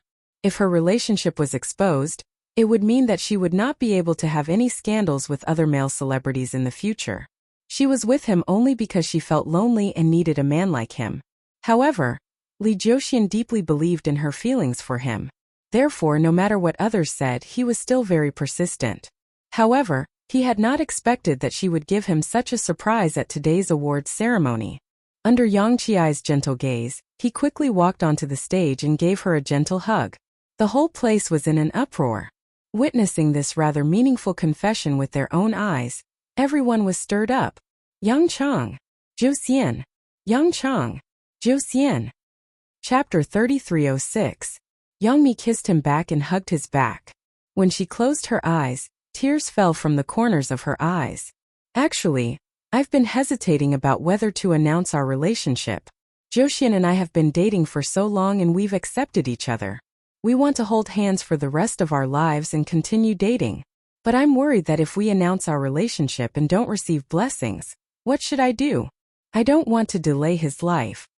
Youngmi paused and said, "But a good friend told me just now that if I don't want to delay someone else's life, is it okay to delay my own life? So this time I've decided to be brave. I'm also grateful to the National Drama Festival for giving me such an opportunity to face my feelings bravely." As soon as she said that, there was a round of applause. Yoon Shurshur smiled and clapped. When Youngmi and Lee Joshin returned to their seats, Yoon Shurshur immediately gave her a hug. Youngmi hugged her back gratefully and thanked her sincerely. "Shurshur, thank you." If she hadn't said that to wake her up, she probably wouldn't have had such impulse and courage until a long time later. "Shurshur, I wish you happiness too." Youngmi returned to her seat. Yoon Shurshur was in a daze and seemed to be deep in thought. When she first met Youngmi, she didn't have a good impression of her. At Huanyu's annual cocktail party, her arrogance and unfriendliness gave her a taste of the hostility and unfriendliness of the entertainment industry. However, after interacting with her, she realized that Youngmi wasn't a bad person. She was just a little selfish. The glory she had made her arrogant and unavoidably arrogant. But weren't humans selfish too? Instinctively, they resisted outsiders and guarded against them. She had been in the industry for many years and had some dark history, such as the unspoken rules and throwing herself at an investor. But now, after many years of settling down, Youngmi's temper had been tempered and she was no longer as arrogant and despotic as before. Even when she was in confinement after giving birth, Youngmi often came to visit and asked about her well-being. The most touching thing in life was to turn hostility into friendship. Yoon Shurshur was sincerely happy for her. Next, we will be presenting the Best Supporting Actress of the Year. Please look at the big screen. As soon as Yoon Shurshur's photo was shown on the screen and in the slideshow, The audience immediately went into an uproar. Many celebrities arrived a little late, so they did not see Yoon Shurshur on the red carpet. Therefore, when they saw the photo on the big screen, they were inevitably surprised. Didn't Yoon Shurshur disappear for a long time? Was she also at the award ceremony? Some time ago, Yoon Shurshur's Lethal Beauty was replayed for the second time, and the ratings were still at the top. Many netizens left messages for Yoon Shurshur to watch it again. Even though the rebroadcast was not scheduled for prime time, but at 10 p.m., there were still many people waiting in front of the TV on time to watch it. The popularity of the ratings increased the value of many of the main actors. This time, because of Qin Chang's role in Lethal Beauty, Lin Ji became popular again. She was nominated for Best Actress, but she lost to Yang Mi. However, she didn't lose out. After all, with Lethal Beauty, Lin Ji's status was stabilized. Even her endorsement fees doubled. Lin Ji laughed even in her dreams. The MC returned to the front of the stage and picked up the card, but pretended to be mysterious. I think I saw a face on the screen that I haven't seen in a long time. Chapter 3307. There was a lot of discussion below the stage. Yoon Shurshur heard people whispering in the back row. Yoon Shurshur is here too? Why is her name in the nomination list? I heard that her popularity in the online voting is too high and she crushed the other candidates. But hasn't Yoon Shurshur disappeared for a long time? She wasn't in the voting list at the beginning. Many enthusiastic netizens left comments below, and their voices were very loud. Only then did the organizers put her name in. In the end, she took the lead in the voting overnight. If she still doesn't get nominated, the audience will definitely suspect that there's something shady going on, right? But what's the difference between Yoon Shurshur's current state and retirement? If she wins the award but doesn't show up, won't it seem very insincere?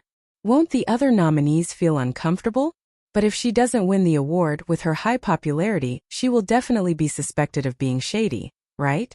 If that's the case, won't the organizers be in a difficult position? Yoon Shurshur didn't come?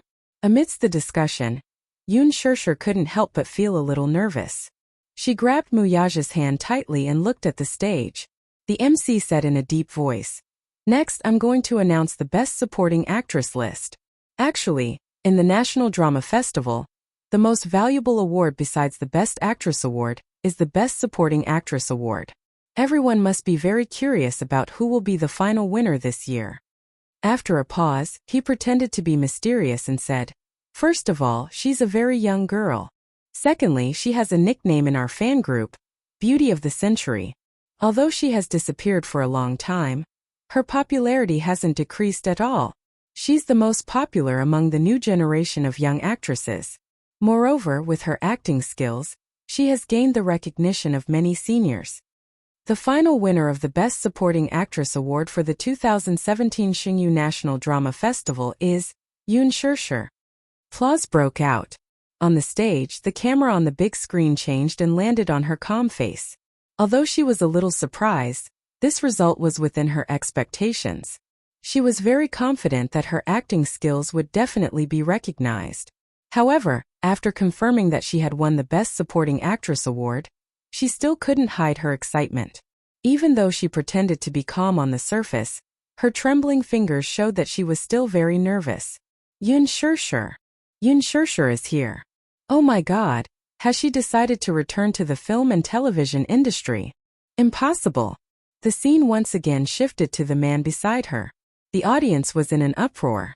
They had never thought that Muyaja would be there in person. It was said that the Xingyu Financial Group had invested heavily in the sponsorship of the National Drama Festival. However, no one doubted that Yoon Shurshur's award had anything to do with the sponsorship of the Xingyu Financial Group. This was the charm of acting. She had used her acting skills to convince the audience and the judges. She had won this award, which was what everyone expected and deserved. Let's welcome our Beauty of the Century, Ms. Yoon Shurshur, to the stage to receive the award. Yoon Shurshur stood up slowly. Yang Mi, who was sitting beside her, immediately stood up and gave her sincere blessings and a gentle hug. Lee Joxian also gave her a hug. Yoon Shurshur lifted the hem of her dress and walked gracefully onto the stage. She took the trophy from the guest presenter and smiled shyly. Chapter 3308. The host smiled mysteriously and said, I heard that Yoon Shirshir is not alone today. There was a commotion below the stage. On the big screen, the camera suddenly switched to Muyaja's face. When the latter saw his face suddenly appear on the screen, he raised his eyebrows in surprise and looked around. He was actually looking for the camera seriously. His small action was extremely cute in the eyes of everyone. The audience laughed knowingly. The fans were excited. They stood up, raised their lightboards and shouted in support. Boss! Boss! The attractive couple! The attractive couple! Muyaja and Yoon Shirshir were known as the attractive couple, and the fans affectionately called Muyaja boss. The reason was that Muyaja was the president of Shingyu Financial Group, the big boss. Therefore, they all gave Muyaja such a nickname. The host said enthusiastically, "Let's applaud a little more. Let's invite the CEO of Shingyu Financial Group to the stage, okay?" The applause was extremely intense. Muyaja widened his eyes in shock. He was a little surprised and hesitated whether he should go on stage or not. Yoon Shirshir took the microphone and pretended to be concise and ordered, "Come up." Muyaja immediately stopped smiling, stood up from his seat, and walked onto the stage. When the host saw this, it took him a long time to react. When Muyaja walked to the front of the stage, Ling Ren's height suddenly dwarfed him. He suddenly stood a little further away and said awkwardly, "It's not scary to be on the same stage, but it's awkward to be shorter." Haha. There was laughter below the stage. Facing the camera, Muyaja appeared very calm. He naturally hugged Yoon Shirshir and smiled without saying a word. The host teased again. "Mr. Mu, I saw you looking around below the stage just now. What were you looking for?" Muyaja's lips curled into a bashful smile. Yoon Shirshir immediately chimed in. "He's probably looking for a camera. How cute." The host continued. "But when CEO Mu went on stage just now, he looked like a young daughter-in-law. Shirshir, who has the final say at home between you and Chairman Mu?" "I have the final say." "She has the final say." The two of them spoke almost in unison. Pink bubbles suddenly floated in the air as the audience cheered. Among the celebrities present, there were quite a number of single people who could no longer keep their composure. This was clearly a public display of affection. That was too much. The host also smiled and said, "Since they said it in unison, it looks like it's true. I remember I saw in a news article that CEO Mu appeared on camera at a financial conference. He clearly had the demeanor of a domineering CEO. Why does it feel like he's a henpecked husband when he's beside Shirshir?" Muyaja started to lose his cool and protested. No. Then let me ask you." The host asked, "Who has the final say at home?" Muyaja said honestly, "Madam has the final say." The host beamed and asked again, "Then who has the highest status?" A certain big boss was obviously being led into a ditch, but he didn't realize it and still answered obediently, "Madam has the highest status." Yoon Shirshir covered her mouth and snickered. She felt that Muyaja was really too cute. The host asked again, "Who's in charge of earning money and who's in charge of spending money?" Big Boss Mu said again, "I'm in charge of earning money and Madam is in charge of spending money." Chapter 3309. The MC replied, "Oh." She smiled and shook her head. Then she turned around and asked the audience, "Do you think someone like him is considered a slave to his wife?" The audience cheered. "Yes." The MC asked Yoon Shirshir again. "Shirshir. Yeah. Was what Mr. Mu said just now true? Are you basically in charge at home now?" Yoon Shirshir said reservedly, "Basically, I'm in charge of the small things and he's in charge of the big things." Muyaja added quietly, "There doesn't seem to be any big issues at home." When Yoon Shirshir heard this, she broke into laughter. The MC pressed on and asked, "Then do you have a higher status in your family?" "A little, but just a little. In our family now, the one with the highest status is still the little princess." "The little princess." The MC widened her eyes exaggerately and exclaimed, "Aya, I haven't heard about it. When did you have a daughter?" "She's already 7 months old." 7 months? Aya, she's going to turn 1 soon. However, I think that Shirshir has never exposed her daughter in front of the cameras to protect her. It's said that once a woman becomes a mother, she will gain the charm that only mothers have. I think our Shirshir is a little different from before. Yoon Shirshir smiled. "What's the difference?" "The gentleness of a mother." Yoon Shirshir blinked and said, "Wasn't I gentle in the past?" The audience laughed knowingly. Yoon Shirshir and the MC interacted tacitly. The MC paused and looked at Mu Yaja again. Now it's Mr. Mu's turn to take the test. When Mu Yaja heard this, he thought it was a little strange. He raised his eyebrows and asked, "What test?"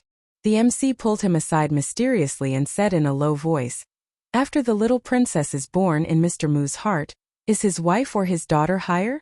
Mu Yaja said almost without thinking, "His wife." When the MC heard this, she snorted and looked like she didn't believe him.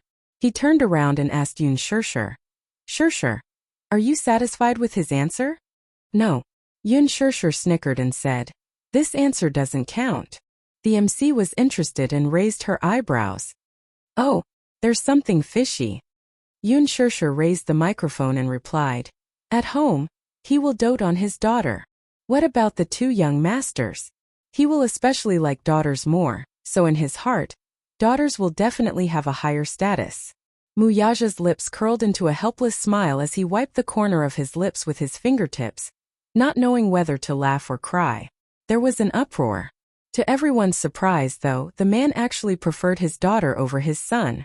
The host smiled and said, "It said that this daughter was her father's lover in his previous life." Yoon Shirshir smiled shyly, but Mu Yaja continued, "In my heart, Madam is still the most important. Because now, all the happiness I have is because of her. I'm very lucky to have her in my life. She just happened to appear in my world at the right time." Chapter 33:10. Mu Yaja smiled as he hugged the back of her neck and planted a kiss on her forehead. "Congratulations. Congratulations, my wife." Yoon Shirshir was so touched that she almost cried. She hugged him tightly, surprised and happy. Until the two of them walked off the stage hand in hand, the crowd's envious gazes followed them. Lin Ji's eyes were filled with jealousy. However, jealousy was one thing. After experiencing some things, she had calmed down a lot. She knew that no matter how unwilling she was, some people should not be touched. After all, she knew that, while Yoon Shirshir was weak, the man behind her was not to be trifled with, and he was definitely not a good person. Yoon Shirshir was his reverse scale and his Achilles heel. She would not do anything stupid again. After all, she had learned her lesson. Lin Ji turned away and did not look at her. Returning to her seat, Youngmi looked at her with tears in her eyes and gave her a warm hug. "Shirshir, you're so lucky. I wish you the best too. Congratulations." "Thank you." Yoon Shirshir glanced at Youngmi and Lee Jiuxian and asked, "How about you two? Since you've announced your relationship, when do you plan to get married?" Lee Jiuxian smiled gratefully. He had heard from Youngmi that it was Yoon Shirshir who gave her the courage to announce it on such a sacred occasion. He held Youngmi's hand and smiled at her. "There's no rush. After all, we've just announced our relationship. If we get married immediately, the fans will be unprepared. Moreover, I promised Mifu that I would give her a sacred wedding. No matter how big or small, we need to prepare seriously. This can't be rushed." Youngmi added, "Shirshir, once the wedding date is confirmed, I'll send you an invitation immediately. You must come." "Sure." Yoon Shirshir smiled mischievously. "I wonder if the sisters group is still looking for people?" Youngmi was overwhelmed by the favor. With Yoon Shirshir's current status, she was no longer someone she could invite. However, since she had taken the initiative to say that she wanted to join the sisters group, she was naturally more than willing. "Sure. As long as you are willing to come, of course you can." Youngmi then asked Mu Yaja, "Chairman Mu, are you coming too?" "If she's going, I'll naturally go too." "What an honor." In front of Mu Yaja, Yang Chong finally relaxed a little. After the National Drama Festival ended, many celebrities rushed to accept media interviews. Yoon Shirshir was tired, so she turned down the interview and took a private jet back to Jingdu that very night. By the time she reached the capital, it was already early in the morning. When she got home and finished washing up, she was so tired that she lay on the bed. As soon as her head touched the pillow, she fell asleep. When Mu Yaja saw how tired she looked, he couldn't bear to torment her any longer and hugged her to sleep. The next day, Mu Yaja went to work as usual. Yoon Shirshir only woke up in the afternoon. She walked into the cloakroom and found Yu wiping the trophy she brought back yesterday. Seeing that she was awake, Yu smiled happily. Lazy mommy, you're finally awake? Oh, I woke up hungry.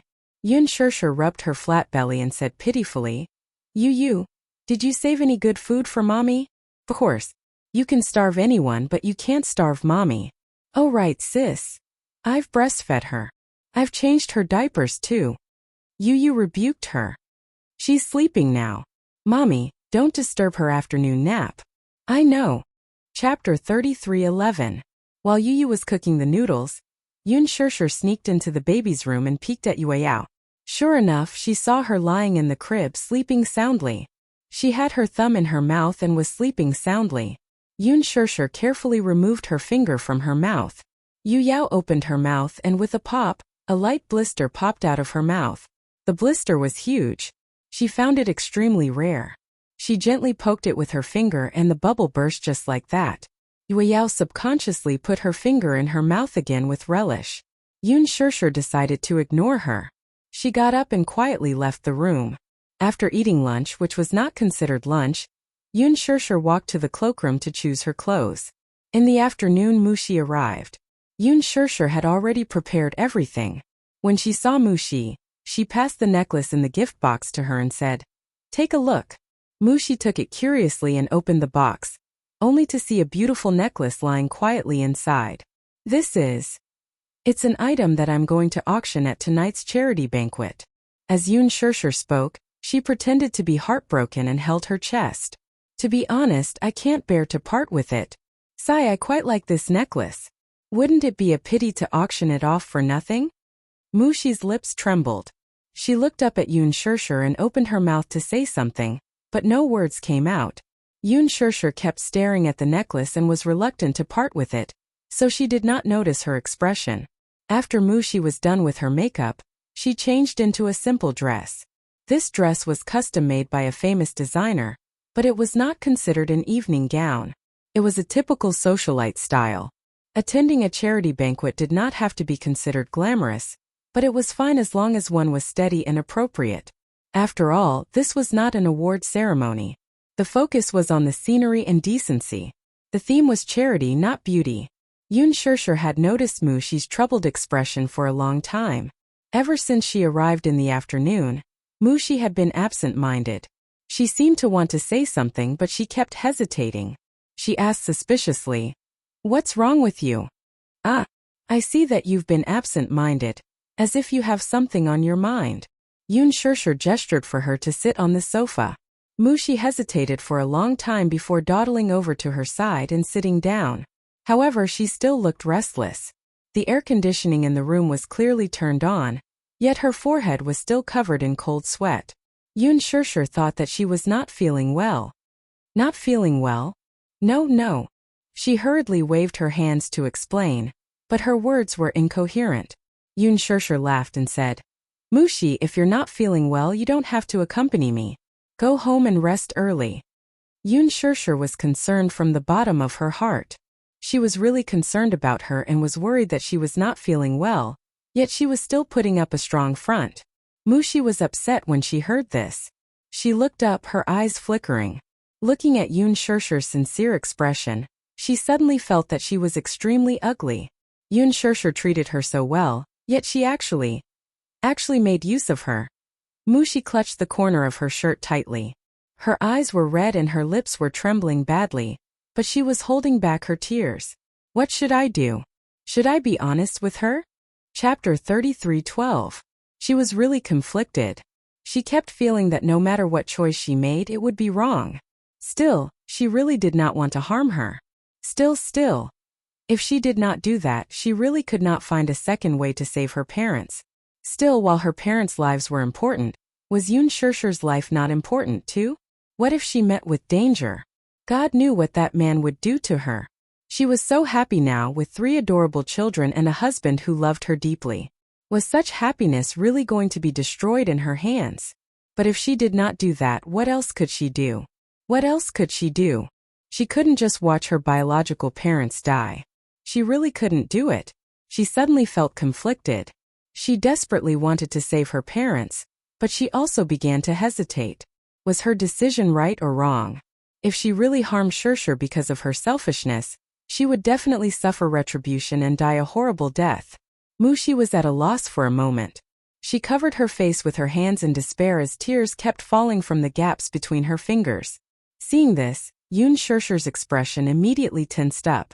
She grabbed her wrist and moved it away, only to see her assistant's reddened eyes. "What's wrong?" She hurriedly took a wet wipe and wiped her tears seriously. She asked anxiously, "Mushi, why are you crying? Did something happen?" Mushi looked at her with reddened eyes. The more she cared, the more guilt and uneasiness in her heart grew. She suddenly bit her lip and wanted to confess to her. "Shirshir, my father, he—" However, just as the words reached her throat, they were blocked. She suddenly recalled that man's threat. If she told Yoon Shirshir, then her father would really die. Mom would die too. Mushi hesitated again as she stared at her. Her mouth opened and closed for a long time, but no words came out of it. Yoon Shirshir looked at her anxious expression and misunderstood her. "What's wrong? What happened to your father?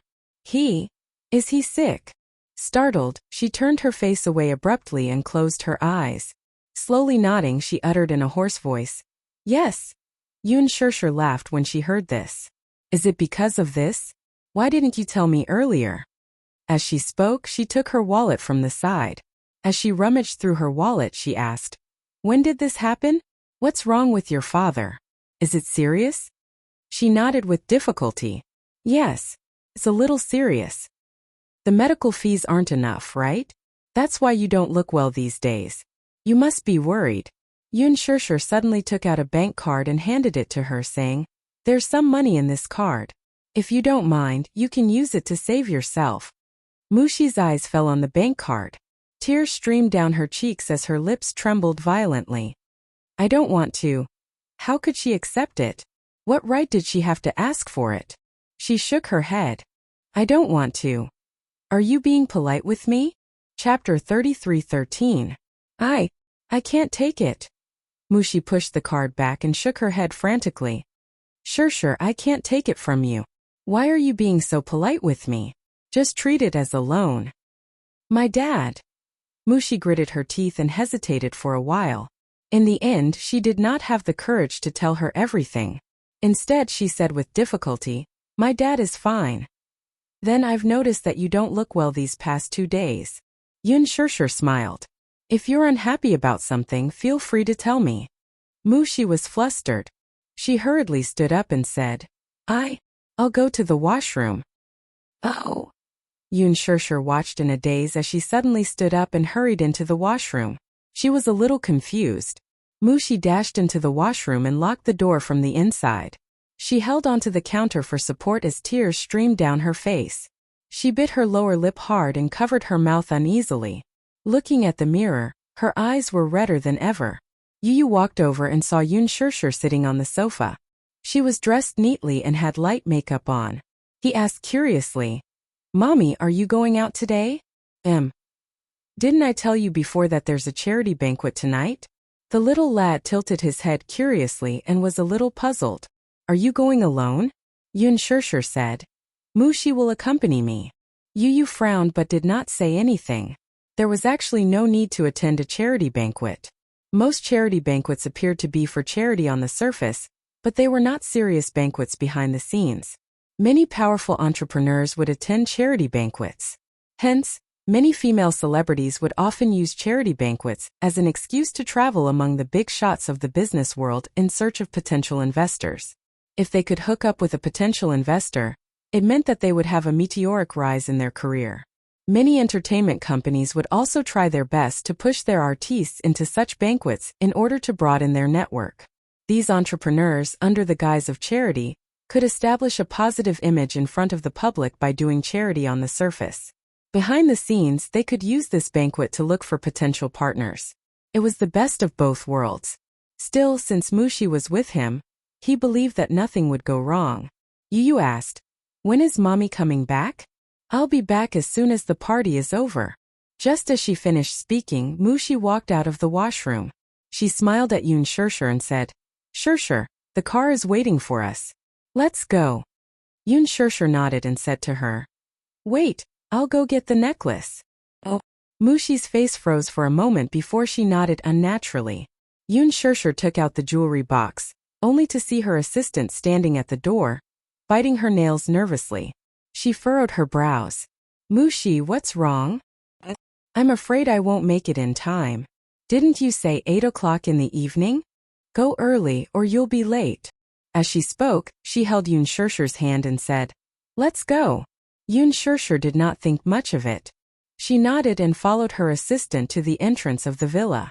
She looked around but did not see the waiting car. Curious, she asked, Where's the car? It's parked on Zongheng Road. So far. Zongheng Road was a kilometer away from here. Why was it parked so far away? Chapter 33:14. She did not know that because Xiangti Walk was surrounded by surveillance cameras, the car was parked in a secluded area to avoid being noticed. Mushi said, Security is tight here. No parking is allowed at the entrance. As she spoke, she added, Shirshir, let's go. Don't be late. Yun Shirshir gradually had doubts in her heart, but when she saw Mushi's face, she trusted her completely and did not doubt her. Along the way, Mushi was a little quiet. Yun Shirshir was even more puzzled when she saw that, for some reason, her forehead was covered in cold sweat and her hands were trembling. Mushi. Do you know? You're acting weird today. Mushi laughed dryly. Weird? What's weird about it? I see that you're always absent-minded. Your hands are trembling, as if you're guilty of something. Yun Shirshir did not mince her words. Mushi's heart skipped a beat. Seeing this, Yun Shirshir was even more convinced of her judgment. Mushi, you're hiding something from me.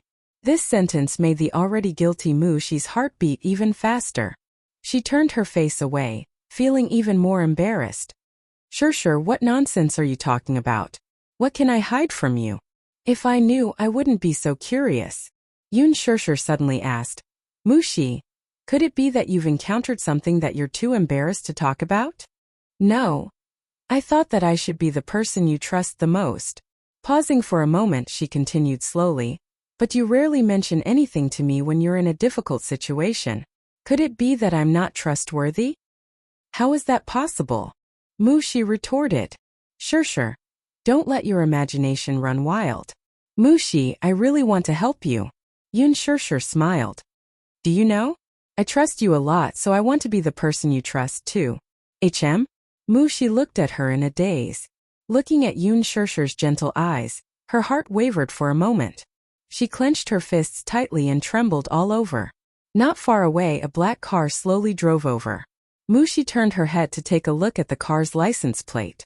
Knowing that someone was here, her eyes darkened. Yun Shirshir turned around and glanced at the car. She asked curiously, Is that the car? Mushi remained silent. When the car stopped steadily beside Yun Shirshir, the car door opened and 2 men in black suits stepped out. Yun Shirshir couldn't help but take a few steps back in shock. She was shocked, not because the car appeared too suddenly, but because there was a very cold, murderous aura on the 2 men. He gave off a feeling that he had come with ill intentions. The 2 men walked up to Yun Shirshir and said coldly, Get in the car. Her cold tone made her feel conflicted. She took a few steps back and looked at her assistant, only to see the latter turn around all of a sudden and open her mouth, seemingly mouthing something to her. Run. She was so nervous that she was sweating profusely. Yun Shirshir frowned but didn't understand. Mushi, what did you say? Mushi gritted her teeth in confusion. Before she could walk toward her, the 2 men behind her had already taken a few steps toward her. Yun Shirshir looked at them warily. What are you doing? Get in the car. How do I know who you are and where you're taking me? Yun Shirshir looked at her assistant. Mushi, who are they? Chapter 33:15.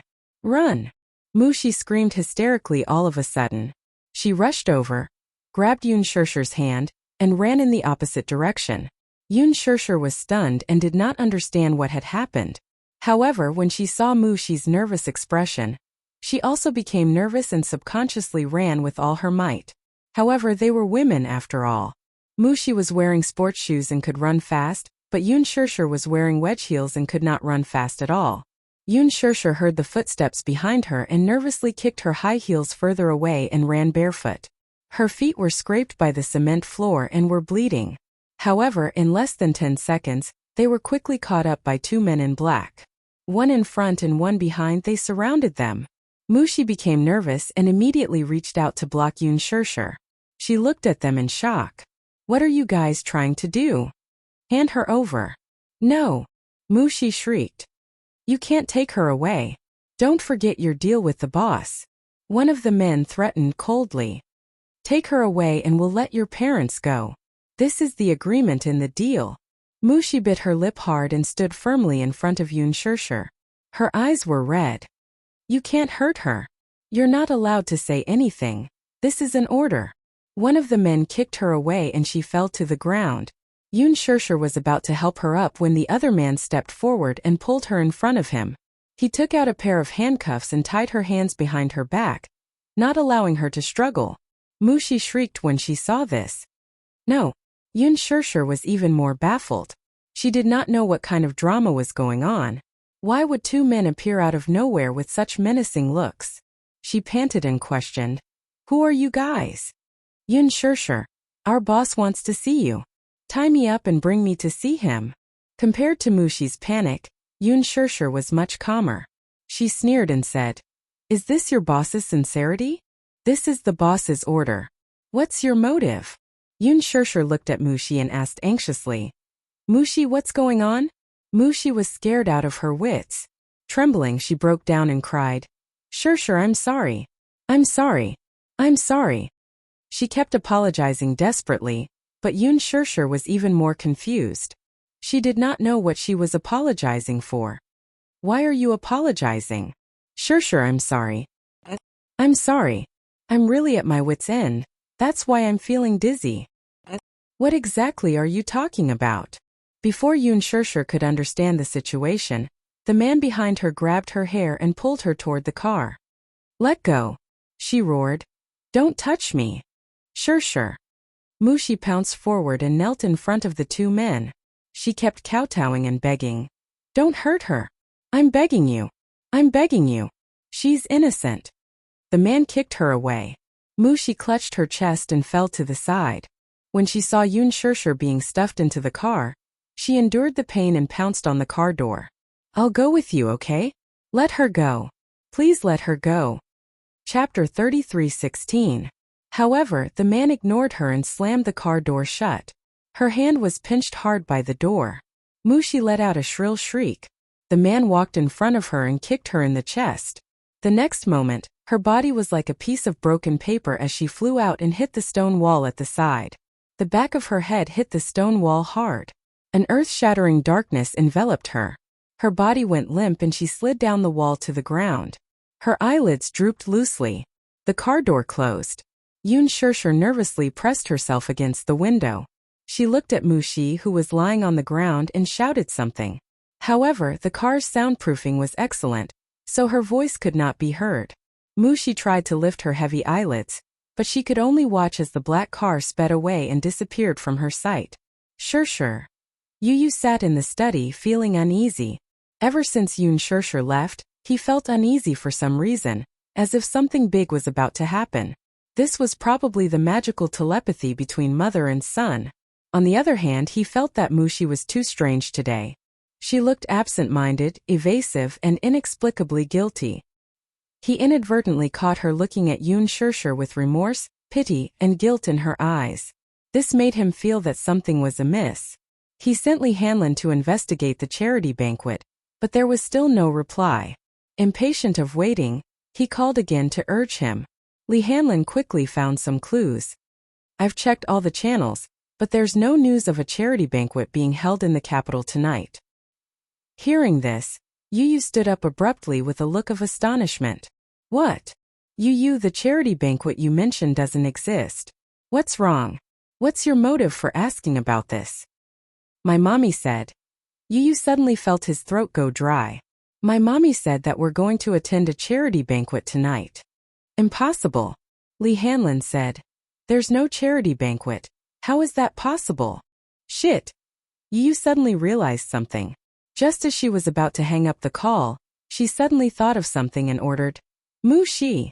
Hanlin, check this person's IP address for me right now.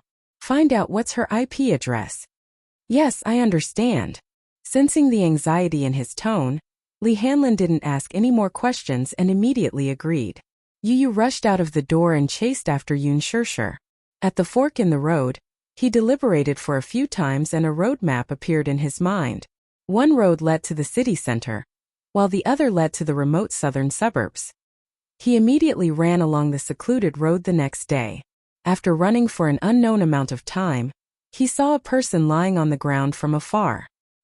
He was shocked and immediately chased after her. It was only when he got closer that he realized that Mushi was unconscious on the ground. Mushi! Yu Yu stopped in his tracks and walked toward her. After the vigorous exercise, he suddenly stopped. His heart skipped a beat as he felt his heart palpitate. He frowned and clutched his chest tightly. He staggered to her side and half knelt on the ground, his body on the verge of collapsing. He endured the discomfort and reached out to pat her face. Wake up! For a long time there was no reaction from her. Chapter 33:17. Yu Yu leaned against the wall weakly until he saw a pair of high heels lying on the floor not far away.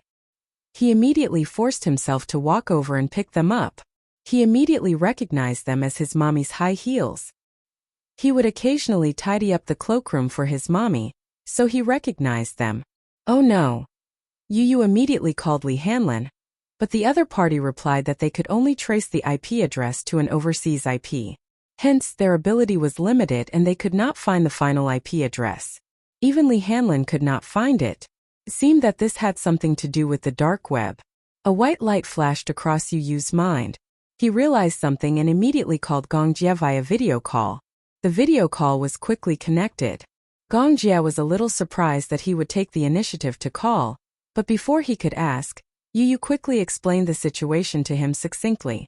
The more it was like this, the calmer Yu Yu was. He knew very well that if he lost his composure, the situation would be even more out of control. Yu Yu said in a low voice, I suspect that this matter has something to do with Dietrich. Gong Jie's heart skipped a beat when he heard this. He immediately said, if it's really Dietrich's doing, then sister is temporarily safe. His target must be you.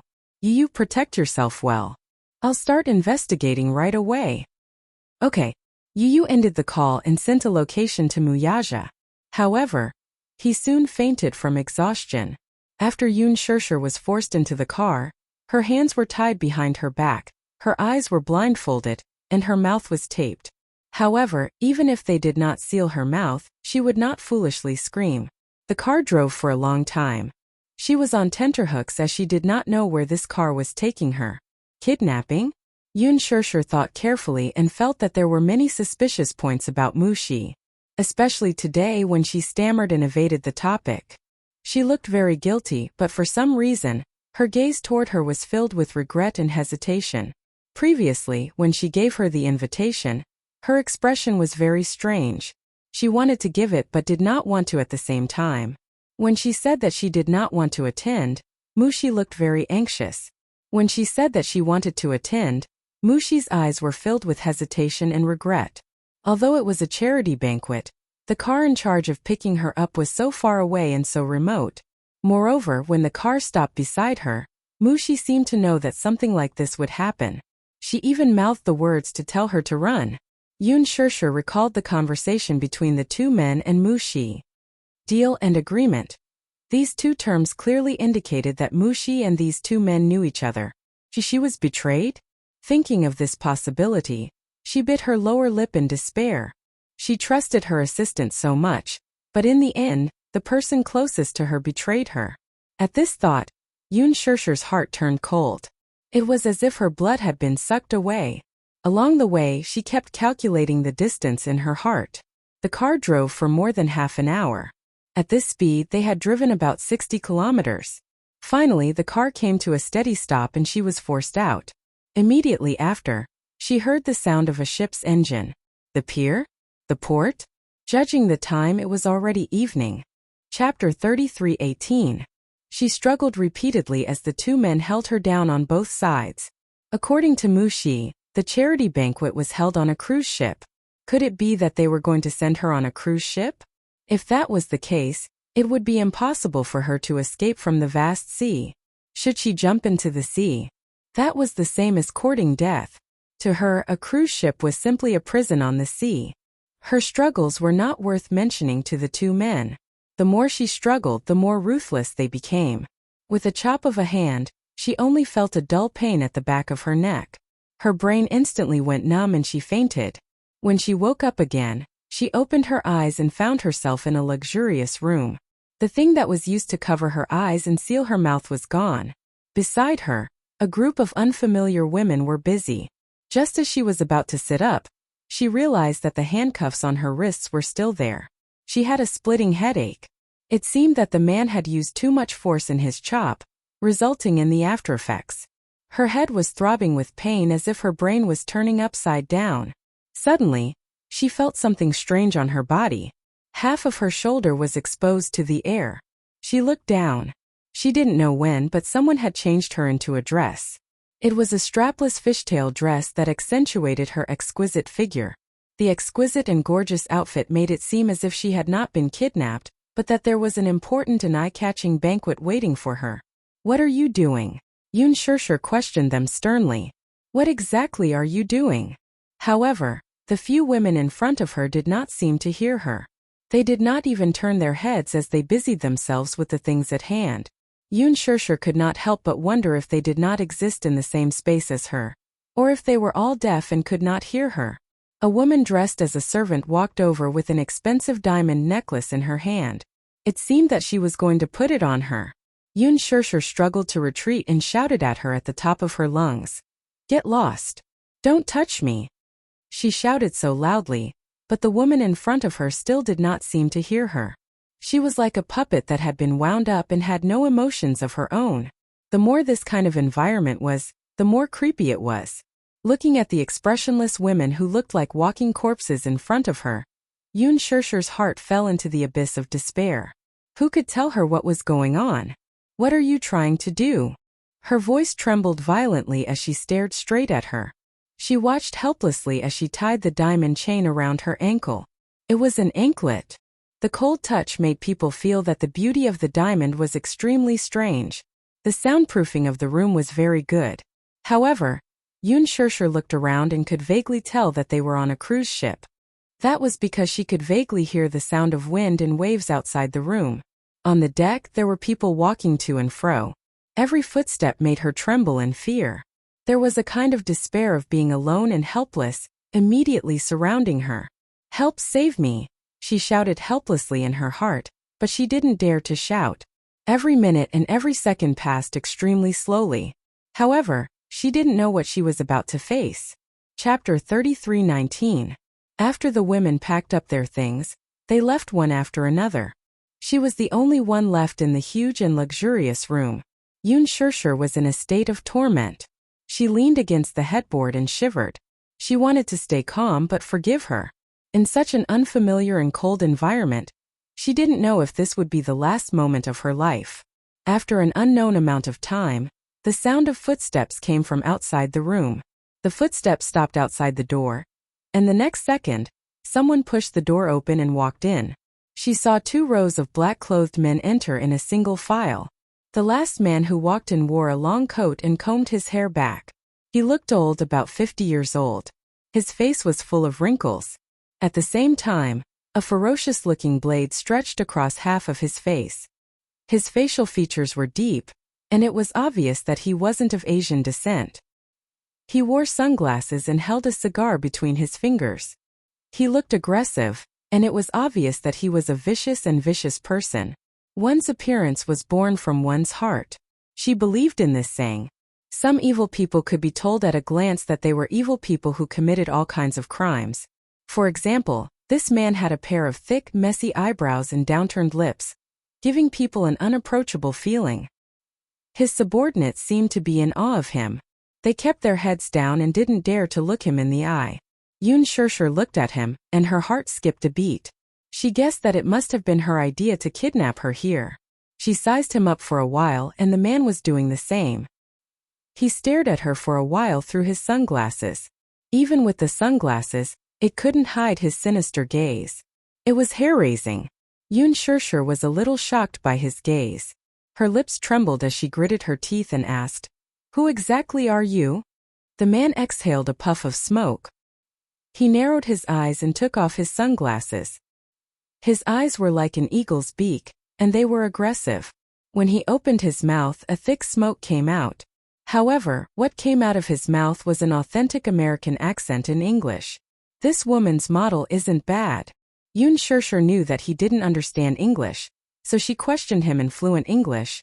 Who are you? Oh, you can speak English. The man was a little surprised. He raised his hand and took another deep puff of the cigar. Amidst the smoke, he looked at her again and again and seemed to be very satisfied. You don't need to know who I am. Then why did you bring me here? Haha, you don't have to ask about this. Why can't I ask? The man smiled coldly and snorted. Because? You are an object. Because you are an item. An object doesn't need to think.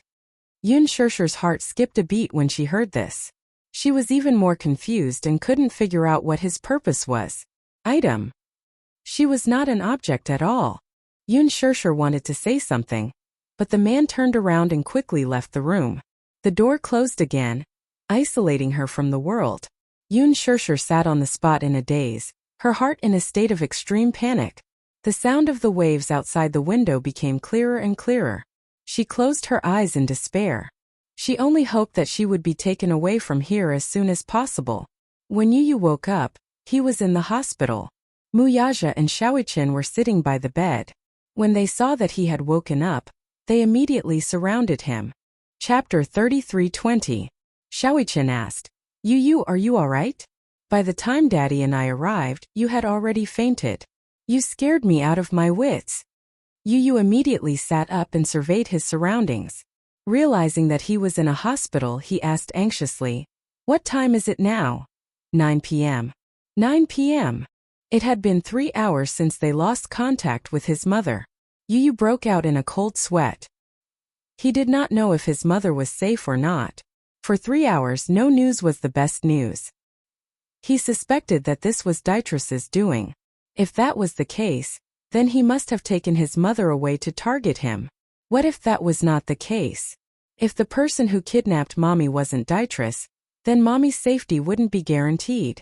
Where is she? Yu immediately looked up. Where's Mushi? Muyaja coldly replied. She's already awake. Is she under control? Yes, she's right outside. Yu immediately lifted the blanket and got out of bed. He did not even bother to put on his shoes as he walked to the door. Mushi had woken up and was sitting on the bench with a dazed look on her face. 3 or 4 men stood around her, watching her intently. Yu's face turned cold when he saw her. He quickly walked up to her, grabbed her collar and pulled her to him. Mommy trusted you so much, but what about you? What did you do to her? Yu enunciated each word clearly. You betrayed her. You betrayed her. Mushi's face broke down when she heard this. Tears rolled down her cheeks continuously. I know, but I really had no choice. I didn't want to. I don't want to hear this nonsense. Yu questioned sternly. Who took Mommy away? Who are those people? Tell me everything you know. Mushi shook her head in despair. I don't know. I really don't know anything. Just now Muyaja had interrogated him, but he didn't get any useful information. Mushi told him everything she knew and what she could, but the information she got was very little. Muyaja did not know what had happened. Mushi was incoherent throughout and could not provide any information. That person only asked me to send Shirshir to the port under the pretext of attending the charity banquet. I didn't want to at first, but he video called me. I saw with my own eyes my father being tied up in the dark room and one of his fingers being chopped off while he was still alive. Mushi recalled that scene and was scared out of her wits. She immediately agreed to do as he instructed. That person said that if she didn't do as he asked, he wouldn't be able to guarantee what he would do to her father in the next video call. This is too cruel. She cried herself hoarse. I was scared out of my wits. I was scared, so I acted foolishly. I know I'm in the wrong. I know I'm in the wrong. I didn't know it would cause such serious consequences. Yu was even more furious. Then why didn't you say anything? Since you know that that person is cruel, How can you bear to put my mommy through a mountain of swords and a sea of fire? Mushi was stunned and her tears flowed even more violently. I don't want to see your hypocritical tears. Chapter 33:21. Mushi trembled in fear. Even though the person standing before her was no more than 8 years old, the aura he exuded was enough to stun her. Muyaja pulled him into his embrace and gently caressed his hair as he consoled. You don't be afraid. Even though at this moment his heart was in a mess, Yu trembled in anger. He thought of how heartbroken his mommy would be if she found out that he had been betrayed by Mushi. Muichin said, Yu don't worry. No news is the best news for now. It's just that we're all in the dark now. We can't find mommy's whereabouts, let alone know who the mastermind is. Still, I think that the mastermind is using mommy as a hostage to negotiate with someone. After a pause, he asked Muyaja suspiciously, Daddy, have you offended anyone recently? Muyaja pursed his lips and shook his head. No. Yu clenched his fists and said solemnly, Maybe. I'm right. What? It must be Dietrich. His sixth sense could not be wrong. His phone rang all of a sudden. Yu thought that it was a video call from Gongjia. He quickly took out his phone, only to see an unfamiliar IP call pop up on the screen. His heart skipped a beat and he picked it up without hesitation. Following the frequency of the call, the video gradually changed. In the video, a man was sitting on a chair, and a ferocious face came into view. Hehe. Little guy, how have you been? Muyaja furrowed his brows in shock. This man's face was very unfamiliar, so he naturally could not recognize him. However, this did not mean that Yu could not recognize him. Dietrich? Yu had not seen Dietrich's face before, so he raised a brow in suspicion. So smart. I couldn't believe it. I even doubted if the legendary genius of the Hurricane Group was really only 8 years old. I only believed it when I saw it with my own eyes. In the video, Dietrich was in a dark environment, which was probably used to store miscellaneous items on the cruise ship. Even though the video's resolution was limited, he could still see the dust flying in the air. Mushi raised her head when she heard the voice. Even though his voice when he spoke to her earlier, it was too easy to recognize this man's voice. It was gloomy, hoarse, and chilling. It's him. She recognized him. She moved closer to the phone and stared at the man's face as she yelled, What did you do to Shirshir? She was speaking in Chinese, but Dietrich didn't understand Chinese, so he misunderstood her meaning. Do you want to see your parents? Sure. Dietrich signaled with his eyes, and the camera quickly turned to the other side. Under the dim light, Mushi saw with her own eyes that her parents were tied to an iron pillar with iron chains tightly binding them. There were no injuries on their bodies. It seemed that Dietrich did not torture them too much. However, after being imprisoned for a long time, their mental state looked terrible. Their heads were hung low, and it was unknown if they were awake or unconscious. It was unknown whether they were dead or alive. Yu finally understood why Mushi did this. It turned out that Dietrich had kidnapped her parents. Despicable. Shameless. Cunning old fox. Chapter 33:22. Mushi's facial muscles twitched as she gritted her teeth. Hating this man to the core, she shouted at the top of her lungs, Let them go now. Yu replied coldly, He won't let them go. What? Who do you think he is? A philanthropist? Don't even think about living once they're in his hands.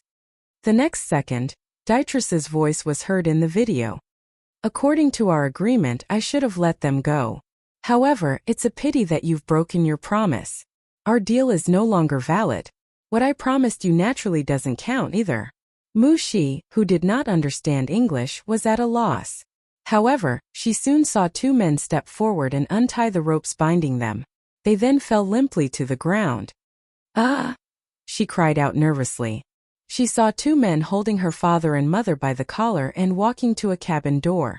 They opened the cabin door, and as the cruise ship sailed through the wind and waves, the blue waves came into view. She finally understood what this man was trying to do. She screamed, No! Before she could finish her words, the man in the video kicked her mother out of the door.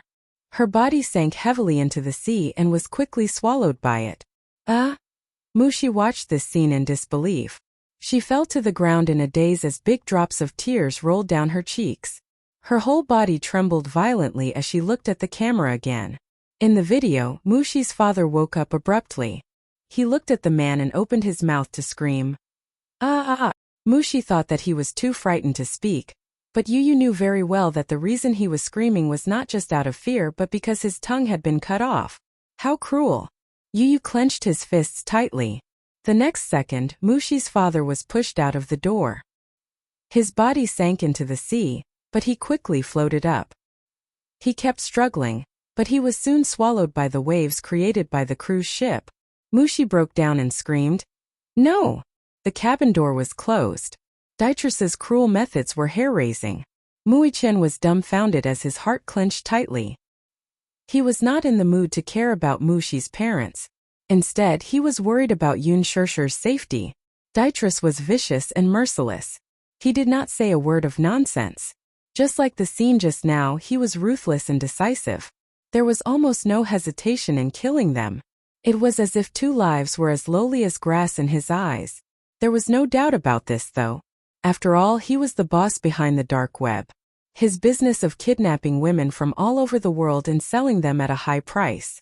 Even Muichen, who had seen many deaths, was frightened out of his wits by this scene. Yu gritted his teeth. "Where's my mommy? Do you want to see her?" Dietrich laughed coldly. "But unfortunately, she will be the highlight of the auction." "Auction?" The boy was shocked. "What do you want?" "This lunatic. Dietrich's death, do you know? I lost a total of $3 billion because of you." Yu pursed his lips tightly and said in a low voice, "$3 billion, is it? I'll compensate you." "Oh, do you have the money to do that? Give me one night. I'll prepare it immediately." Chapter 33-23. One night. Haha. I can't wait that long. Dietrich proposed a deal. "I'll only give you 2 hours. 2 hours." It was impossible to prepare so much cash at once. Dietrich was demanding an exorbitant price.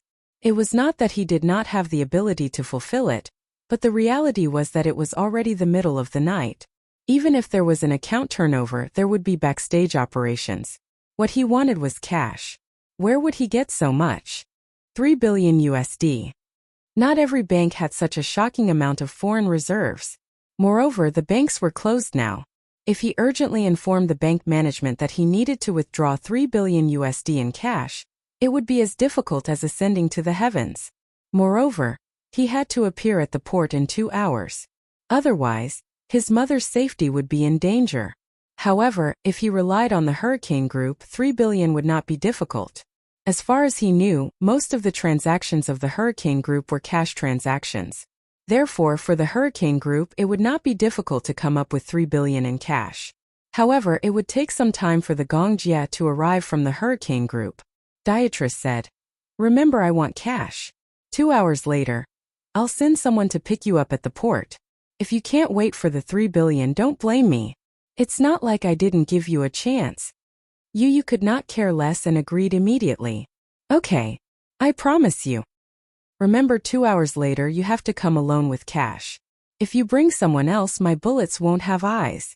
Dietrich was very cunning. He knew that one more person meant one more danger. If it was a child, he could still control it. However, if he brought an adult, there would be more uncertainty. He was not stupid enough to take the risk. "I want to see the person first," Yu requested. Dietrich laughed when he heard that. "You think I'm negotiating with you? We're both businessmen. You've put forward your terms, so why can't I put forward my terms?" "You're wrong. This is not a transaction. Even if it's a ransom, you have to let me see that the person is safe. Dream on." Dietrich was firm. "Remember, I'm only giving you 2 hours. If you don't come in 2 hours, you can wait to collect the corpse." Haha. At the last moment of the video, it stopped at Dietrich's cold and arrogant laughter. After ending the call, Yu bit her lip and looked up at Muyaja. "Daddy, can you prepare so much cash within an hour?" $3 billion. Muyaja took a deep breath. "Time is a little tight, but it's not like we can't think of a way." What he said meant that it was impossible to raise so much cash within an hour. He was well aware of Muyaja's financial situation. He had $3 billion in foreign exchange reserves. However, even if he had the authority, it was impossible for him to withdraw so much cash in such a short time. Beatrice was giving him a hard time. What did this mean? It meant that he already had a plan for the next step. There's no time. Yu said. If you really don't have enough time to prepare, it's okay. I'll go alone. No. Wuxia rejected her without thinking. How are you going to get there? If he went alone, he would just be throwing his life away. Chapter 33-24. Of course, it's to negotiate with him. How are you going to negotiate with him if you don't have a single cent? Although Beatrice's methods are cruel, he will never make a losing deal. He won't kill me so easily. I'm doing this to buy time. Yu paused for a moment and said, I've already contacted Uncle. If nothing goes wrong, he should be here tomorrow morning. Impossible. Wuxia was resolute. Even if someone has to go, it should be me. Daddy, the person Beatrice wants to meet is me. This is between him and me. Mommy's life is in his hands now. You won't be of any help if you go. The person Beatrice wanted was him. He knew very well that if Wuxia rashly went, he would only anger that cunning old man. But he was different. Beatrice was targeting him.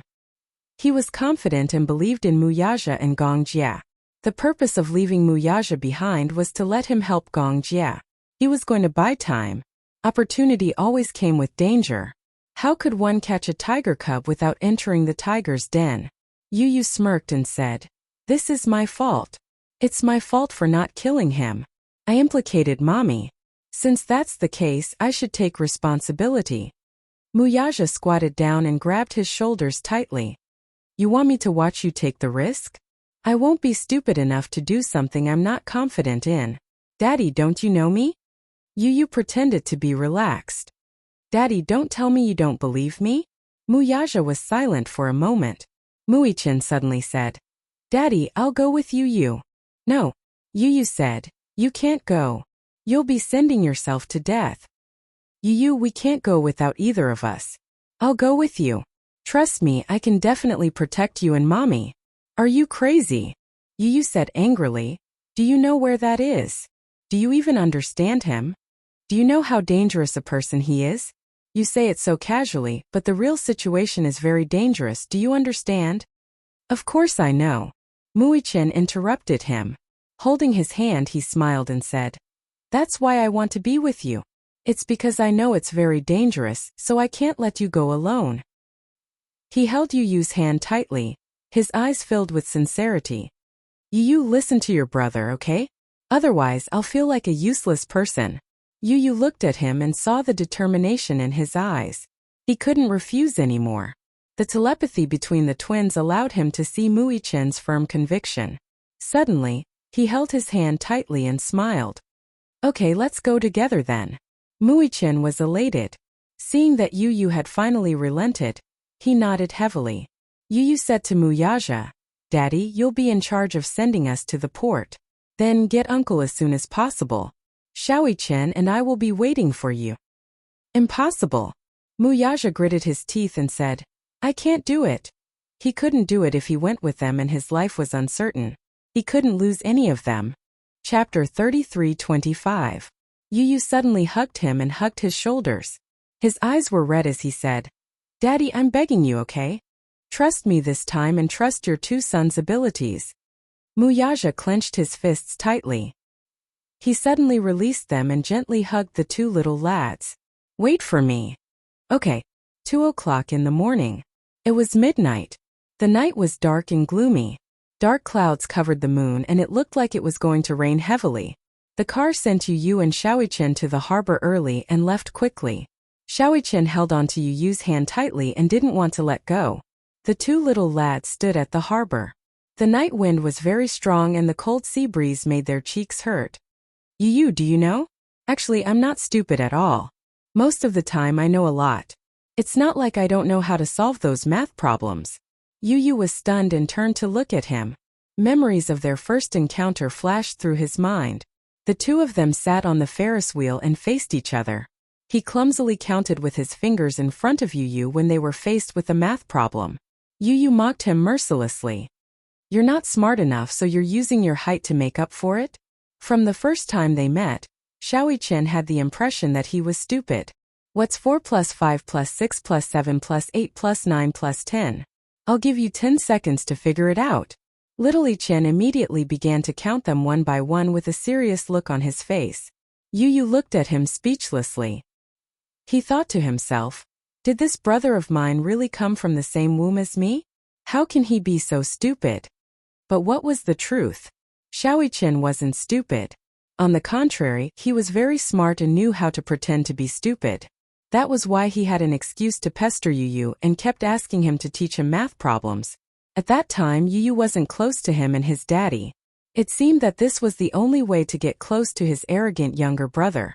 However, as the older brother, he always seemed to be looked down upon by his younger brother. Now he didn't want to be looked down upon. He wanted Yu to know that even though he wasn't as smart as him, he had the ability to protect him and his mommy.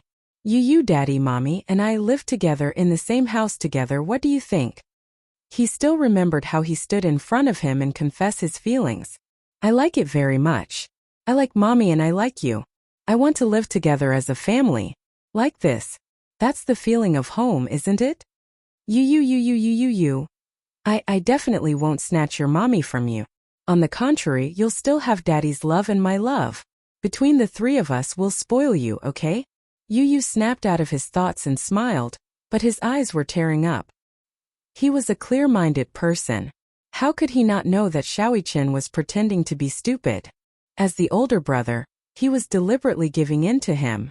No matter how much he bullied him, Xiao Chen would just laugh it off. Look!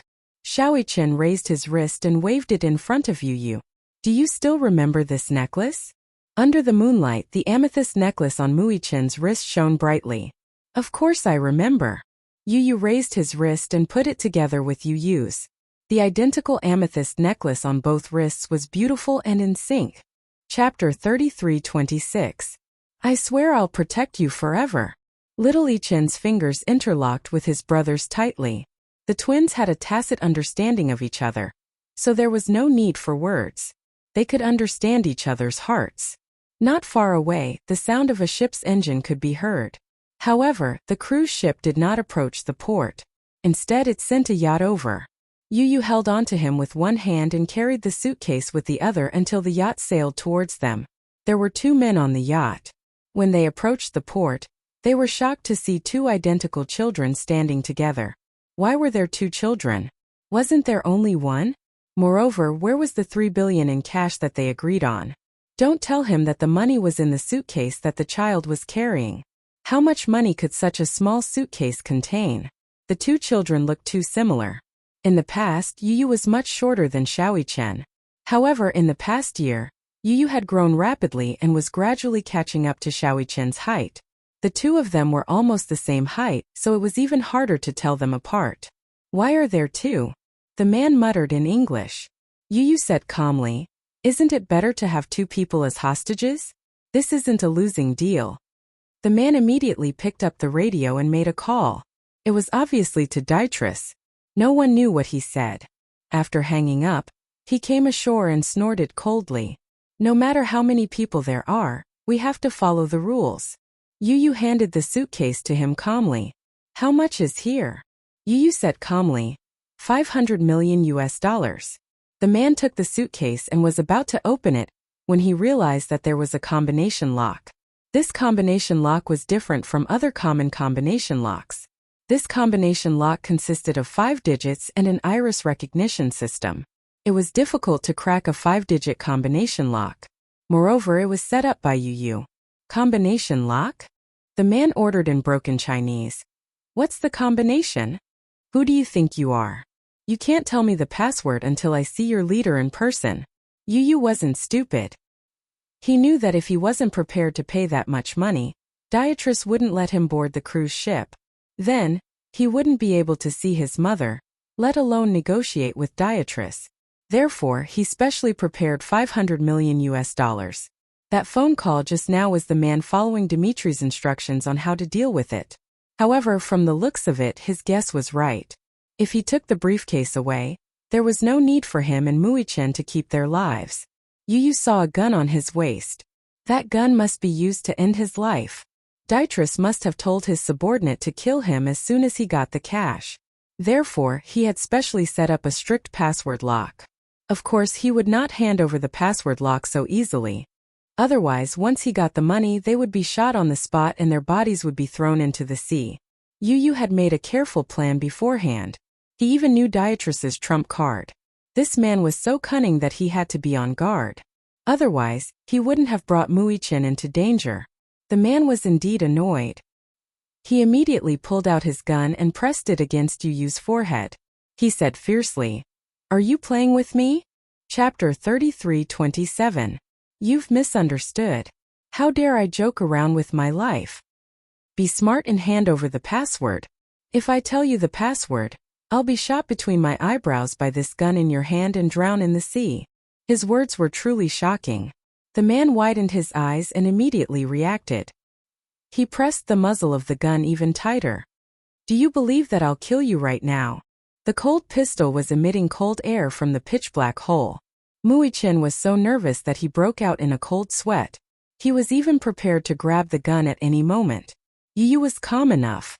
Instead, he smiled and said, "If you kill me, your boss's $3 billion will be gone. Oh right, I forgot to mention that other than me, no one else can open this password-protected box. Let me board the ship." Yu opened his arms and said calmly, "I have a deal that I want to discuss with your boss." The man looked at him suspiciously. Then, he put the gun away and began to search Yu and Xiaoichen's bodies. When he was sure that they were not carrying any equipment or weapons, he snorted coldly. "Give me your hands." Muichin did not understand what he meant. Yu raised his hands and allowed the man to handcuff his wrists. The latter immediately understood and obediently extended his hands, allowing his wrists to be handcuffed. The two little munchkins boarded the yacht successfully. As soon as Muichin and Yu boarded the yacht, they were led to the VIP cabin. The yacht was huge. It was a few hundred meters from the entrance to the VIP cabin where Dytrus was. When a door opened, Muichin and Yu walked in. Dytrus was sitting on the leather sofa. When he saw the two little munchkins, he asked in confusion, "Why are there two of you? Why are there two kids?" Yu raised her head and met Dimitri's eyes expressionlessly. "Dimitri, we finally meet. The other one is. You don't need to know who it is." Yu looked up and said to Dietrich, "Now, can you remove the handcuffs on our hands?" Dytrus looked at him warily. Yu tilted her head innocently and said contemptuously, "Don't tell me you're afraid of two weak children? What a joke." Immediately, someone unlocked the handcuffs on Yu and Xiaoichen. Yu naturally sat down opposite him. She smiled and said, "Mr. Dytrus, due to Hurricane Group's negligence, we're deeply sorry for the losses we've caused you. So we're here to express our gratitude." Yu signaled with her eyes. Xiaoichen immediately understood and walked forward. She placed a suitcase on the table and unlocked it in front of everyone. She slowly pushed the suitcase full of US dollars in front of Dytrus. Dytrus glanced at them indifferently and couldn't help but frown. The US dollars were stacked neatly in the suitcase. $500 million was not a small sum, but compared to the amount Dytrus had requested, it was nowhere near enough. Moreover, compared to the amount he had lost, it was not even worth mentioning. Chapter 33:28. Dytrus was an ambitious capitalist. He was cunning and greedy by nature. How could he be satisfied with such a small amount? He leaned back leisurely on the sofa, swirling the wine glass in his hand. He glanced expressionlessly at Yu, who was sitting elegantly in front of him, and snorted. "This is your so-called sincerity?" Yu smiled and said calmly, "That's right, Mr. Dytrus. After all, I've caused you quite a bit of loss, so this is a token of my sincerity." "A token of my sincerity? A token of my sincerity? What did this brat think he was? A philanthropist? Token of my sincerity? Dytrus couldn't help but laugh out loud. He took a sip of red wine and slowly stood up. He walked up to him, leaned forward slightly and looked down at him. He asked coldly, "A mere $500 million. How does it compare to the amount I've lost?" Dytrus's eyes were calm. He smiled and said, "Of course it's insignificant. But Mr. Dytrus, don't you think it's too much to ask me to prepare so much money in 2 hours? Dietrich narrowed his eyes, revealing a beast-like sharpness. He curled his lips coldly and laughed mockingly. He waved his hand and smashed the wine glass in his hand at Yu Yu's head. Bang! The entire wine cup was smashed to pieces. The scarlet red wine dripped down the tip of his hair. Is this your so-called sincerity? He roared in disdain. Yu Yu. Muichin turned pale with fright as he pounced over in trepidation. Yu Yu was still sitting calmly on the sofa. He didn't make a sound. His lips were still curled into a gentle smile, but his face was a little haggard. The crimson red wine mixed with viscous blood flowed down from his forehead, soaking half of his jade-like face. A strand of chestnut hair on his forehead was stained with blood and flowed into his eye socket. His entire left eye immediately turned crimson red. With one eye closed and the other half open, he calmly looked at Dietrich without the slightest hint of panic. When Muichin saw this, anger rose from his heart. He suddenly stood up and glared at Dietrich. He wanted nothing more than to throw a punch at this face. As he watched this man humiliate Yu Yu, he was naturally furious. Yu Yu narrowed his left eye and raised his hand to stop him. He said calmly, "Brother, don't be impulsive." Shaoichin was indignant. He gritted his teeth and turned around. But, Yu Yu, you're bleeding. Are eyes important? Did the glass get into your eyes? It's okay. Sit down. Muichin gritted his teeth and finally stepped back unwillingly. Yu Yu calmly rolled up his sleeves and casually wiped the blood and wine off his face. He smiled at Fei Lian. Dietrich, I'm very sorry about this. I also know that your loss is not something that can be compensated with a mere 500 million. But don't you think that what you did, kidnapping a weak woman to threaten her, is really ungentlemanly? Even though he was in such a sorry state, he still maintained perfect etiquette. The smile on his face was elegant and charming, and there was no trace of disappointment. Even Dietrich couldn't help but be stunned. Chapter 33-29. However, it only lasted for a moment before he regained his composure, and a look of disdain appeared on his face. Dietrich turned around and returned to the sofa. He sat down slowly and snorted at him. Manners? You're just a little thing. Do you know how to behave? Yu Yu smiled and said, I'm still young and inexperienced. Compared to you, I haven't seen much of the world. Naturally, I'm not good enough. If I've offended you in any way, please forgive me and don't hold it against me. We have a long future ahead of us. Don't let such a small matter ruin our friendship. Friendship? This little guy was smart. He knew that he couldn't make enemies with him and wanted to befriend him. Since you said you wanted to make a deal with me, what's the deal about? Yu Yu said, $3 billion and let my mommy go. Ha! Since you said it's a deal, where's the $3 billion? I've already said that it's too much to prepare within 2 hours. That's too much. Dietrich said coldly. Since you said it's a deal, we'll give you the money and you deliver the goods. That's the rule. I don't care what methods you use. If you don't get it, then you're breaking the contract. The man's sinister gaze fell on him as he said this. He couldn't help but feel suspicious. You didn't even prepare the money. Who gave you the courage to come? He was digging his own grave. Even if I didn't prepare anything, I should show my sincerity. Yu Yu smiled. Moreover, my mommy's life is still unknown. I should at least confirm with my own eyes that she's safe and sound. Only then can I fulfill my promise to you. Shaoichin immediately stood up and said, Let us see mommy. Dietrich glanced at Muichin and furrowed his brows. Muichin was obviously extremely worried. He lost control and said, I want to see my mommy.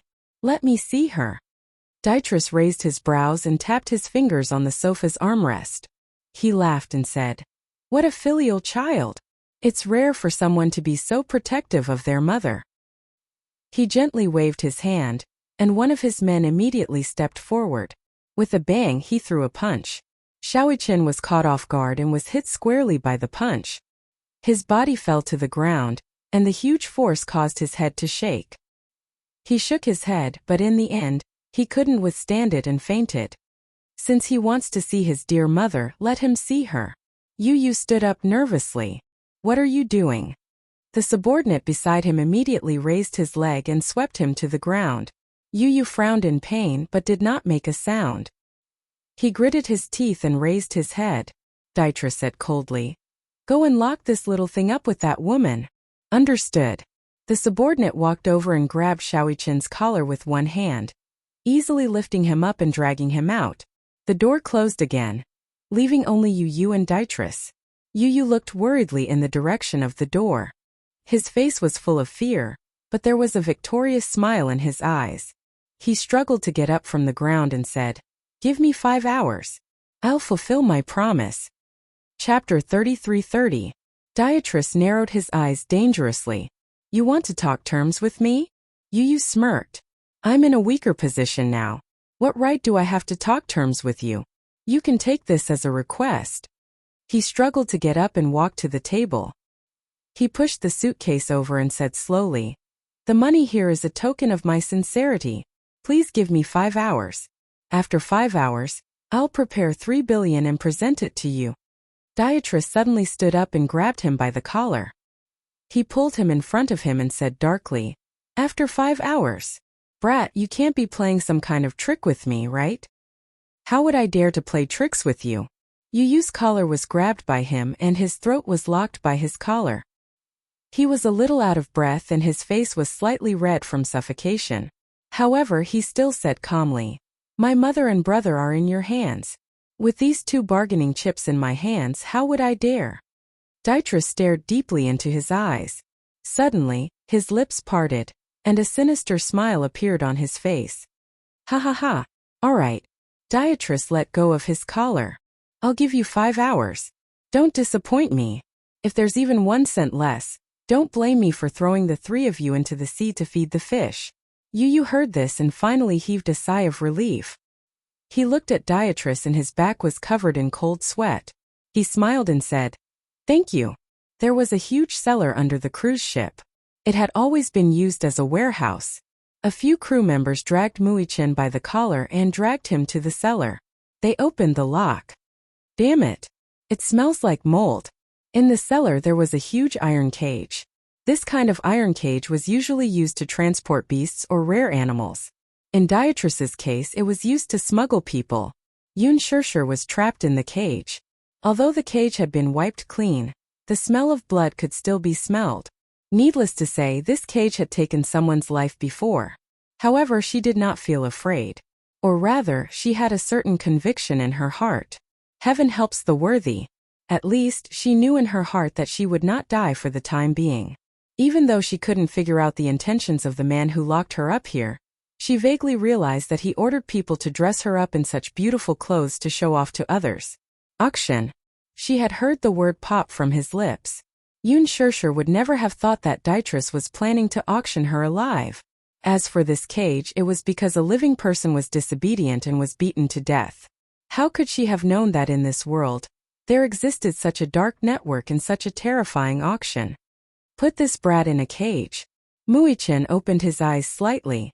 Along the way, Muichin had been silently familiarizing himself with the terrain. Even though his eyes were closed, he was still able to draw a complete map in his mind. Realizing that he was already in the cellar, his right hand slowly touched his waist belt. Previously, before boarding the ship, Daitris's subordinates had searched his entire body, but didn't find any suspicious weapons. That was because his weapons were hidden in an unknown place. Chapter 33:31. He wore a belt on his pants. The belt was just an ordinary belt, but the buckle was not simple. When Yun Shirshir saw someone enter with a child in his hand, she had a bad premonition. Until she saw the child in the man's hand, she screamed in shock. Before she could finish her sentence, Shaoichin opened his eyes slightly and gave her a look. Yun Shirshir immediately shut her mouth and clutched the iron bars tightly as her heart trembled with fear. The crew member threw him to the ground and tried to kick him a few times. Seeing that he didn't react, they assumed that he was a child and wouldn't be a threat. Hence, they walked to the other cage and opened the lock. Now was the time. Muichin flipped over and landed firmly on the ground. He casually grabbed the buckle, pulled it off and pressed the mechanism. A sharp blade immediately popped out from the metal buckle. He looked around and saw that there were 6 people in total. When the crew heard the commotion behind them, they turned around abruptly, only to see Muichin standing behind them with a sharp dagger in his hand. Their faces turned pale with fright. "Damn it, where did this brat get the dagger? Take him down." Two tall and burly men immediately pounced on him.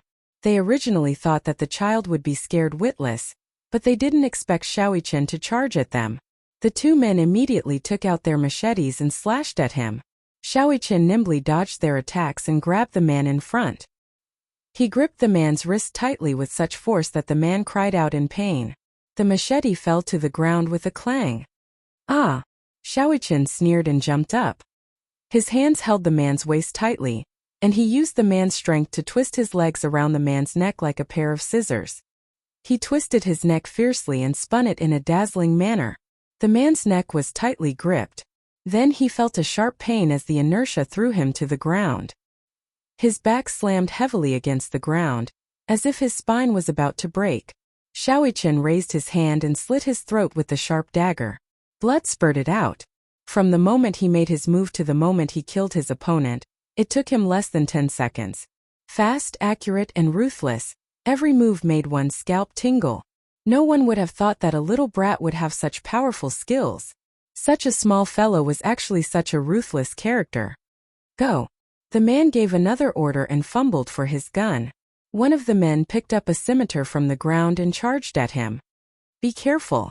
When Yun Shishir saw another man stabbing him with a knife, he was so scared that he almost suffocated.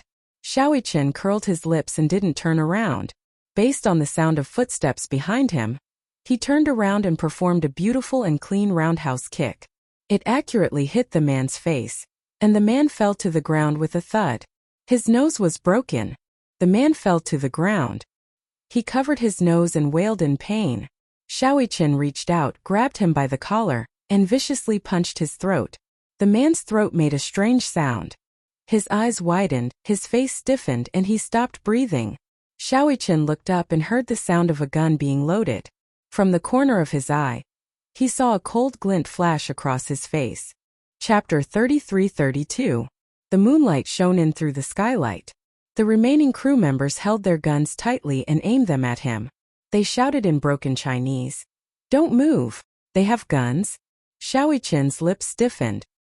He slowly stood up and raised his hands above his head with a cold expression. "Put the knife down!" The man shouted at the top of his lungs again. It was as if the person standing in front of them wasn't an 8-year-old child, but a demon. Muichen tilted his head. The corners of his lips curled into a devilish smile, as if he didn't understand. The man gestured with his hands and said, "Put the knife down." Little Ichen replied with an "oh," and pretended to put down the dagger in his hand. Only then did they relax a little. However, this slight relaxation caused him to narrow his eyes abruptly. The dagger in his hand flew out and drew a dazzling arc in the air. With a swoosh, it ruthlessly pierced one of the men's neck. Blood splattered on the ground. He wanted to shoot, but his body had already collapsed. The remaining 2 men panicked. They were so frightened that they were about to lose their minds. In their panic, they fired blindly and lost their aim. Little Ichen stretched out his leg and hooked the corpse on the ground with the tip of his toe. He pulled it up and used it as a shield in front of him. His right leg hooked onto the machete that had fallen not far away. He hooked it up, caught it firmly with his hand, and threw it back. Compared to the 2 good-for-nothings, little Ichen had undergone rigorous training. Coupled with his calmness in the face of danger, he did not panic at all even when he was outnumbered. He aimed accurately at one of the men's chest and viciously plunged his dagger into it. The remaining man raised his gun with trembling hands. However, he realized that he had already fired all 6 bullets in the panic. He hurriedly wanted to reload, but Xiaoyichen was already walking towards him. He was quick to change the magazine, load the gun, and fire. Muichen suddenly grabbed his wrist and pointed his gun to the side. Bang! Bang! Bang! All 3 bullets hit the other man. Muichen lifted his leg and kicked the man's crotch. The man cried out. His legs tightened and clamped down. Xiaoyichen jumped up and grabbed the man's hair. He dragged the man by his hair and walked towards the metal cage. Clang! A loud sound was heard. The man was in so much pain that he felt dizzy. Spare me! Spare me! Muichen did not have the patience to listen to his nonsense though. Grabbing the man's jaw with one hand and his neck with the other, He twisted his neck viciously. The man's throat joint was immediately dislocated. With a whimper, the man's head drooped weakly as he fell to the ground. The scene was a mess, and the pungent smell of gunpowder filled the entire cellar. Muichin slowly stood up and surveyed the corpses on the ground. He carefully checked them again until he was sure that they were all dead. Finally, he heaved a sigh of relief and calmed himself down before walking over to his mother. Yun Shirshir was so shocked that she couldn't speak. Shaoichen immediately comforted her. "Mommy, don't be afraid. You'll be fine." He lowered his head and looked at the lock of the metal cage to study it. Yun Shirshir still had a lingering fear. She couldn't help but tremble with fear when she thought about how the 6 of them were against him. Muichin locked the cellar door from the inside to ensure that no one would barge in. He then focused on studying the lock in his hand. "Ichin, why are you here?" Chapter 33-33. Why are you here? Yun Shirshir was still in shock. Shaoichen stuck out his tongue playfully and said, "Of course I'm here to save Mommy. Mommy, don't be afraid. I'll get you out right away." So effective. She looked at him with emotion. She was scared witless by the earlier scene. Even though she had witnessed Muichen's formidable fighting skills, she would crumble if he were to suffer even the slightest bit of injury. There was a lock on the iron cage. Muichen studied it for a long time and decided to try picking the lock. Even though such a lock could be opened with a gun, if he was not careful, he could accidentally hurt his mommy. After pondering for a long time, he suddenly opened the watch and broke off the needle inside. Using the thin needle, he bent it slightly with his fingers and inserted it into the lock. He held it and turned it.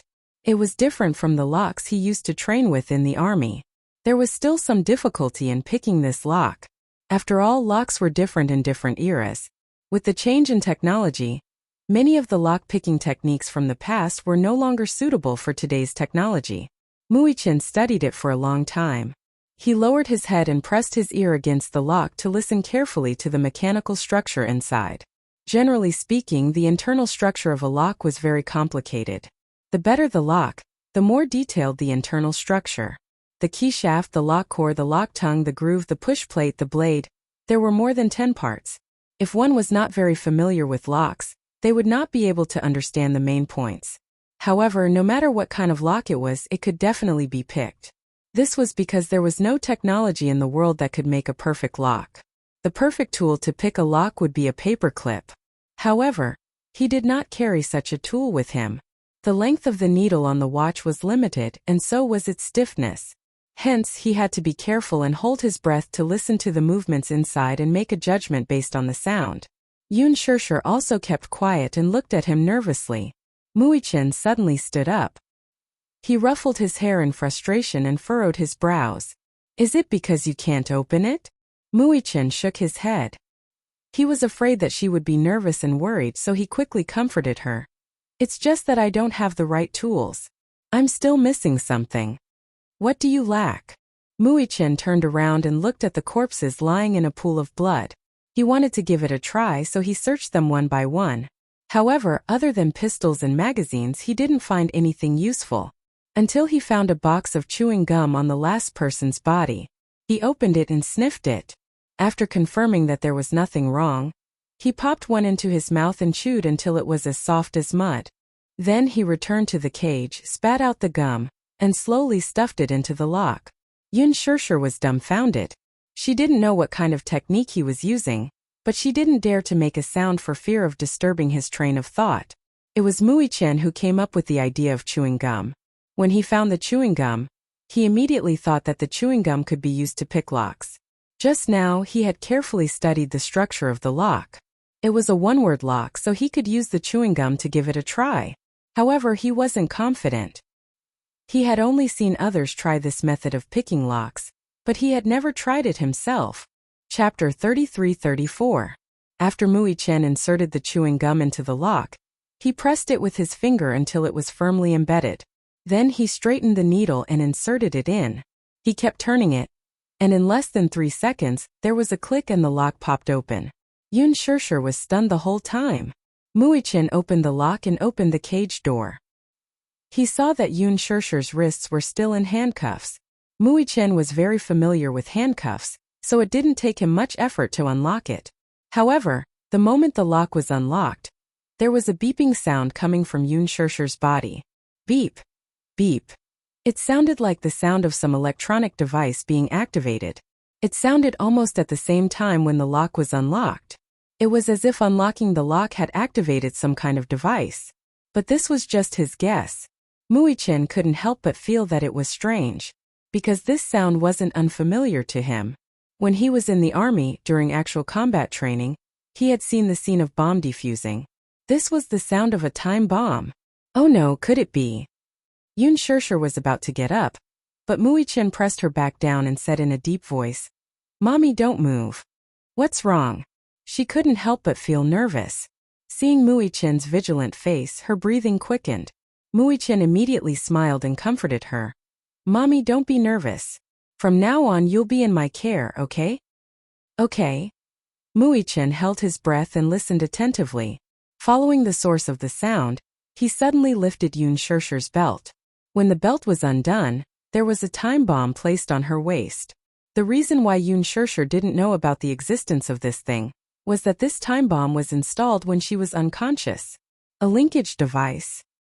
Chen looked at the time bomb's fuse that was connected to the handcuffs.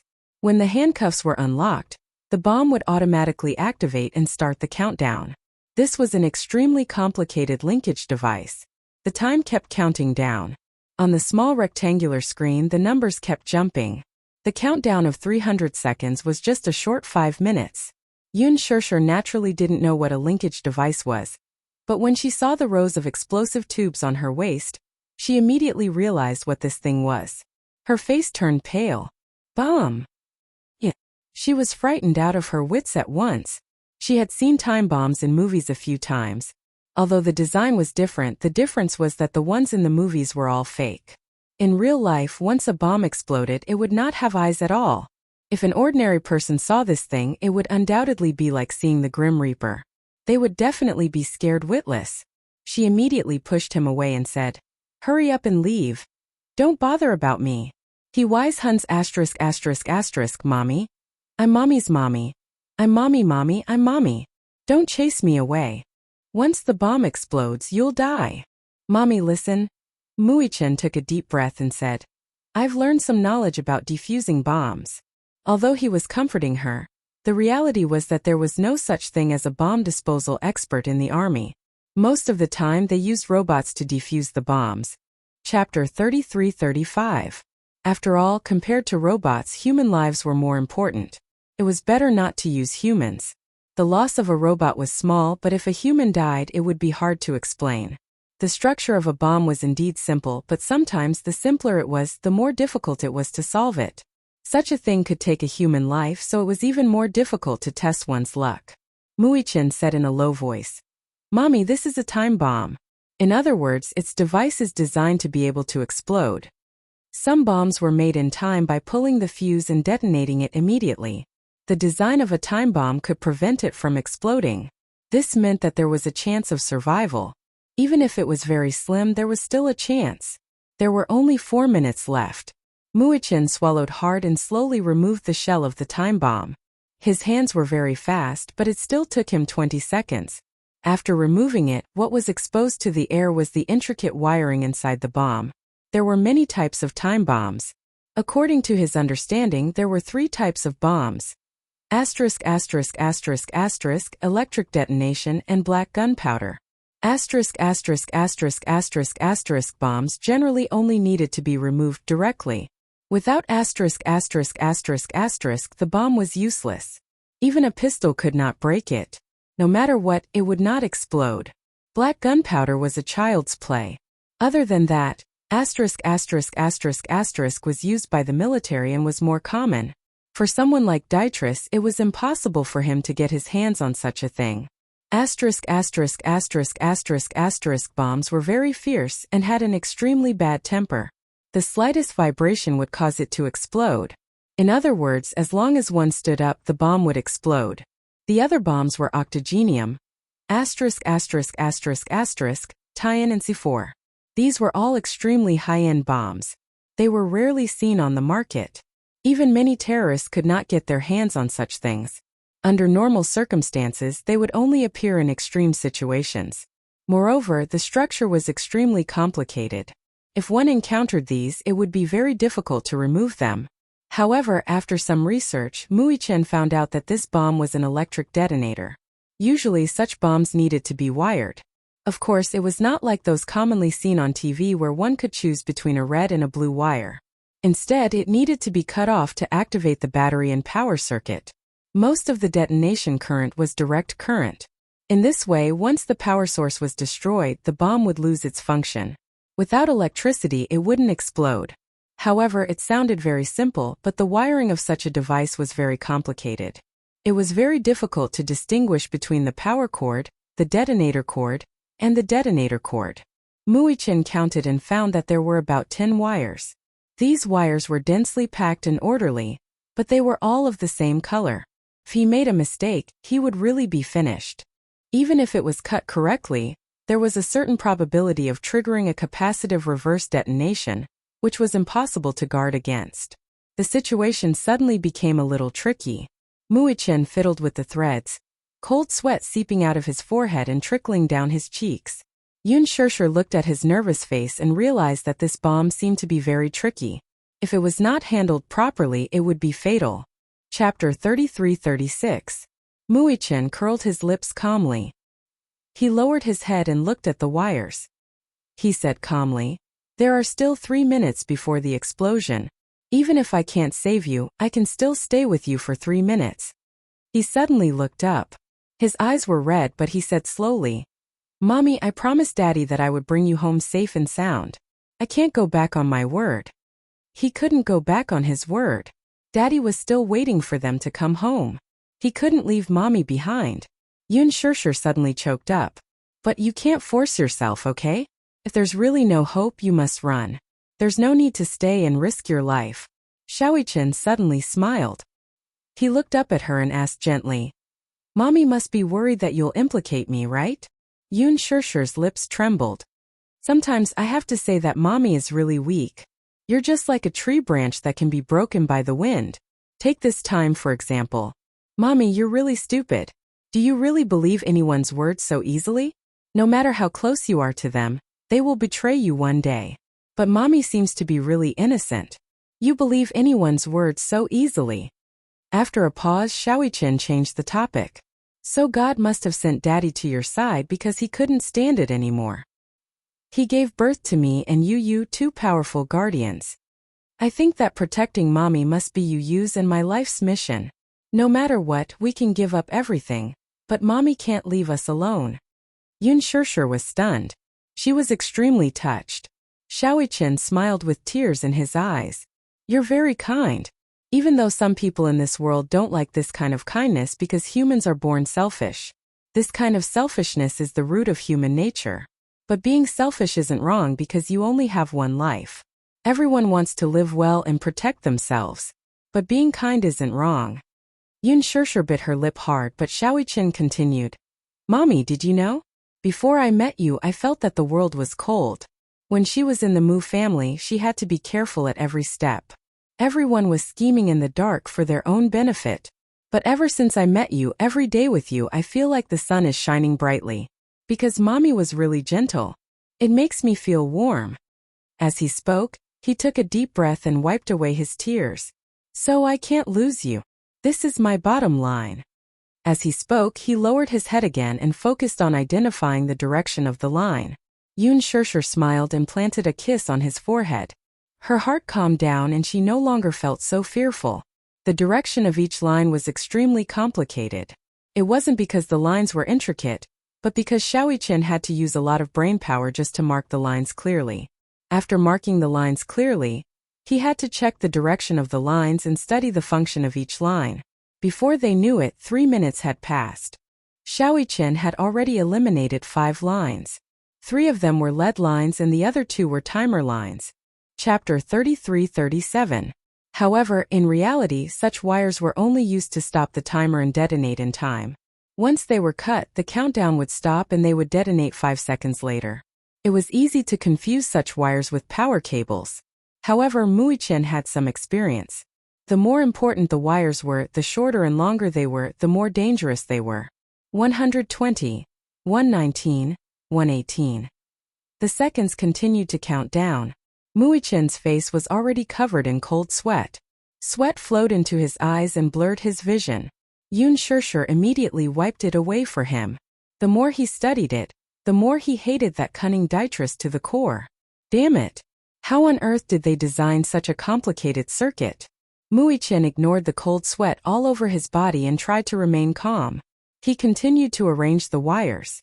After all the wires were classified, the alarm went off. There was only a 20-second countdown left. He sucked in a breath of cold air and casually pulled out a dagger from his waist. Flicking it open, he listed out 2 of the wires. The blade of the dagger pressed against the 2 wires. A cold light reflected on his face, dazzling his eyes. Muichen's throat was blocked, and his hands involuntarily trembled. "Mommy!" Muichen suddenly raised his head and held her hands tightly. He planted a kiss on the back of her hands and revealed a bright smile. "No matter what, we'll be together forever. I won't leave you." Yun Shirshir was choked with sobs. She could only nod her head randomly as tears flowed from the corners of her eyes. Although she believed in her son's ability, fate was unpredictable. Other than fear and uneasiness, she felt more heartache. How could this little guy bear so much for her?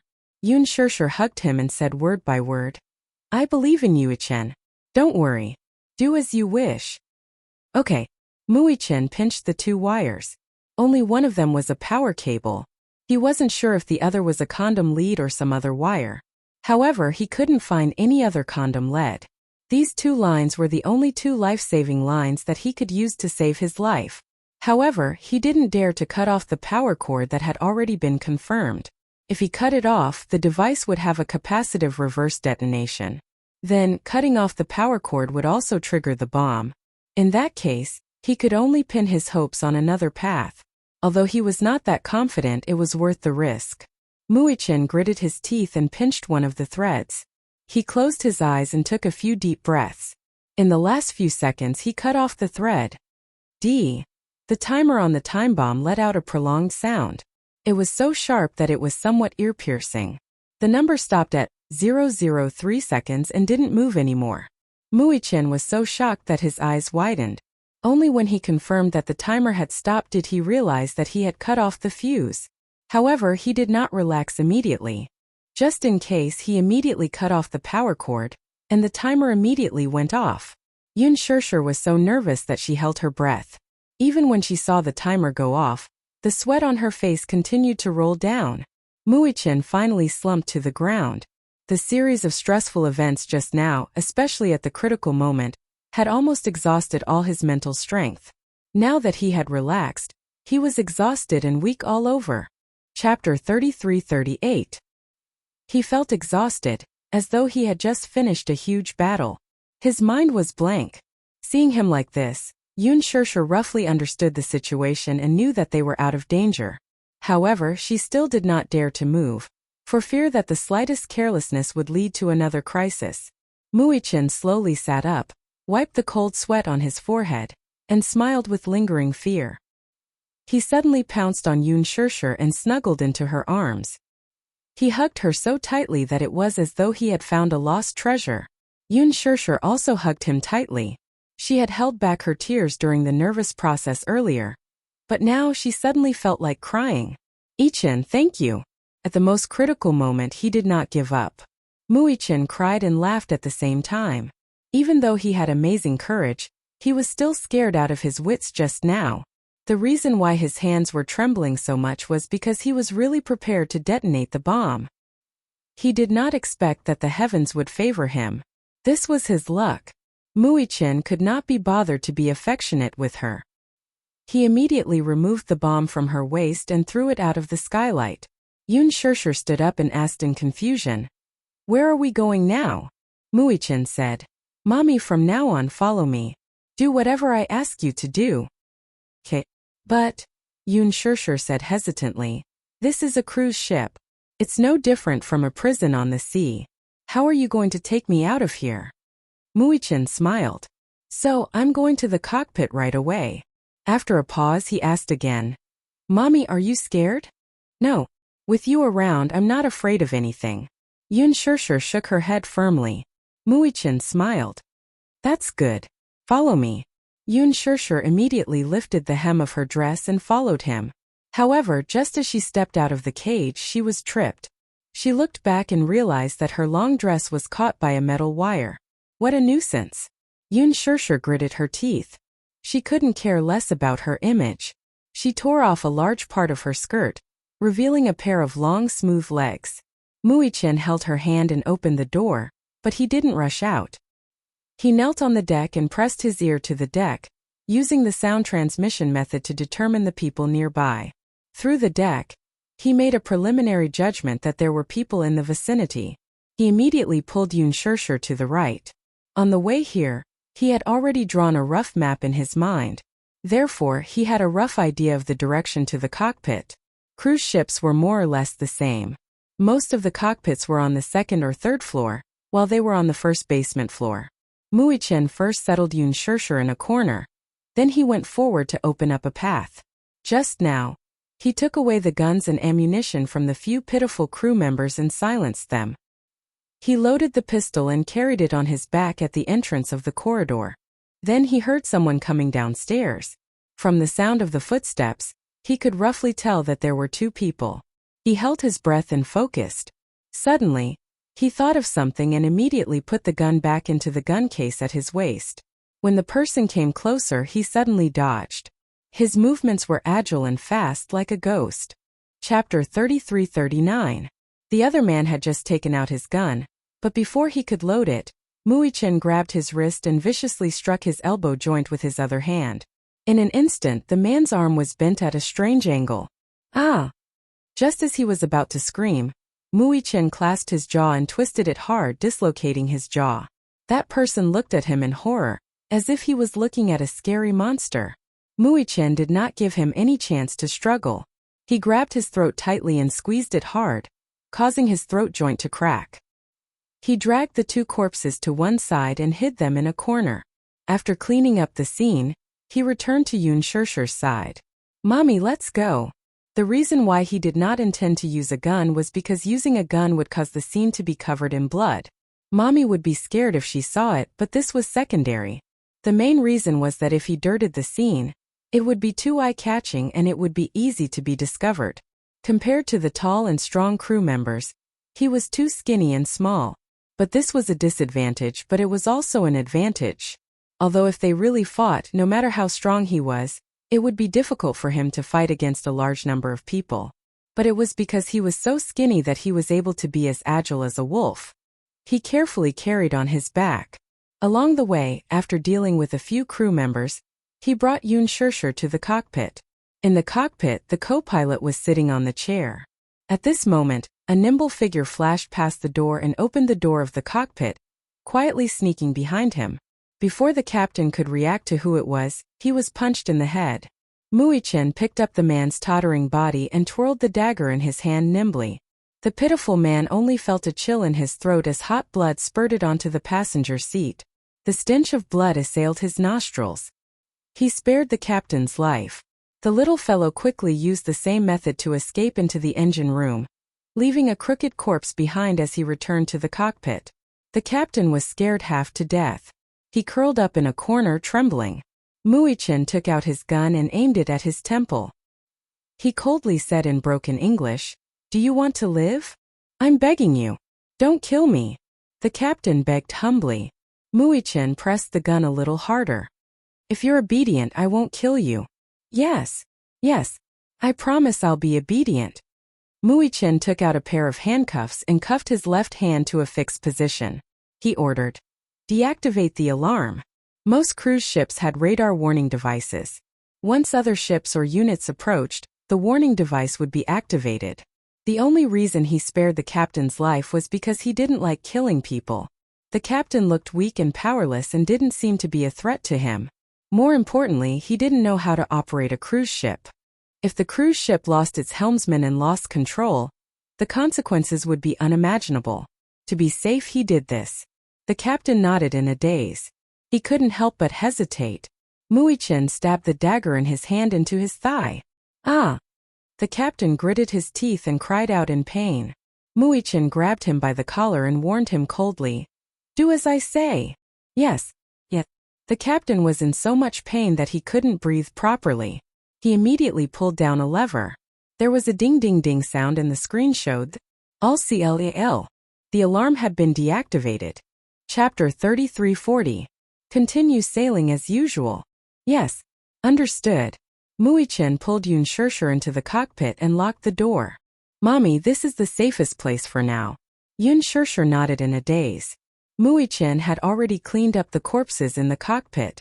She suddenly felt uneasy when she saw the little guy covered in blood.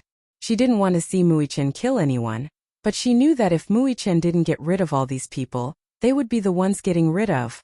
Wasn't it always the law of the jungle in this world? Muichin didn't know what she was thinking about.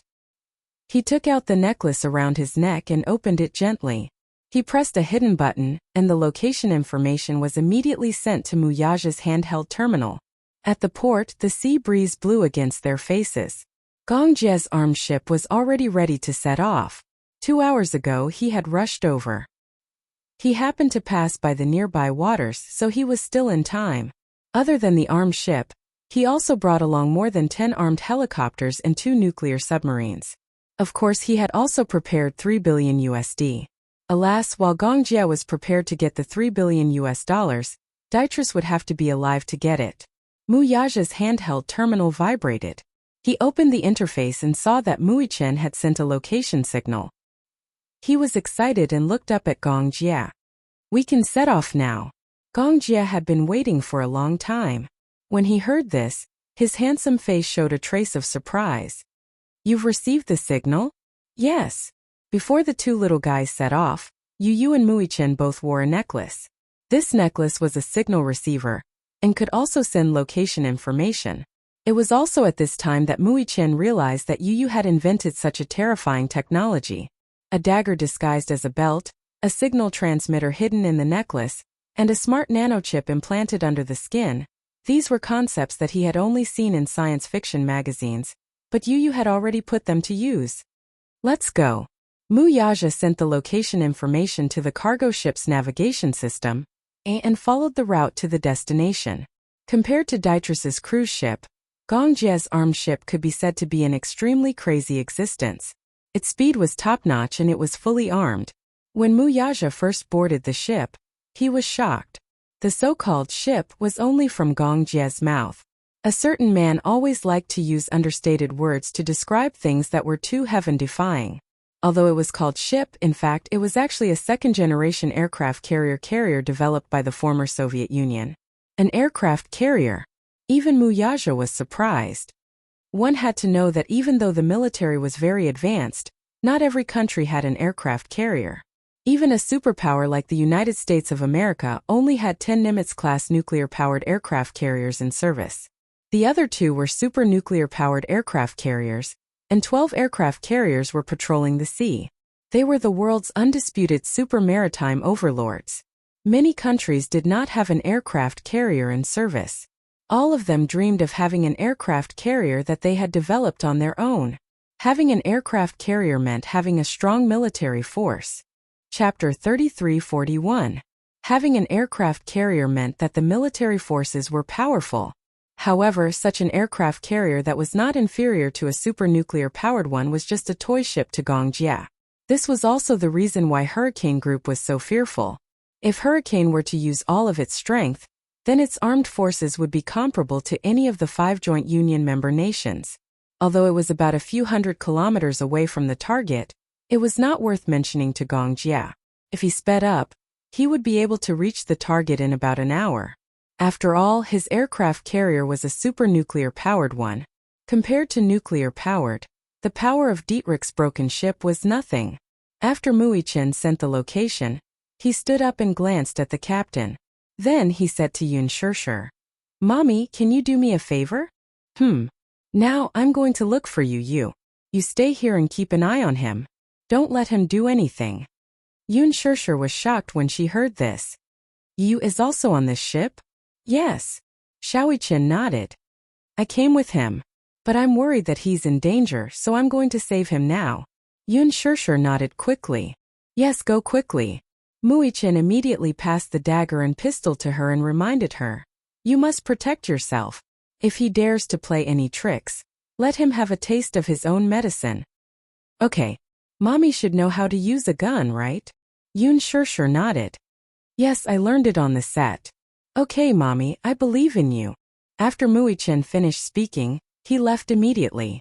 There was a long distance between the cockpit and the VIP cabin.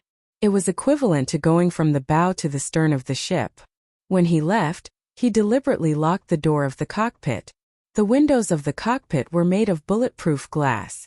This way they could prevent outsiders from entering. After all, he didn't feel at ease leaving his mommy alone there. But compared to Mommy, he was more worried about Yu.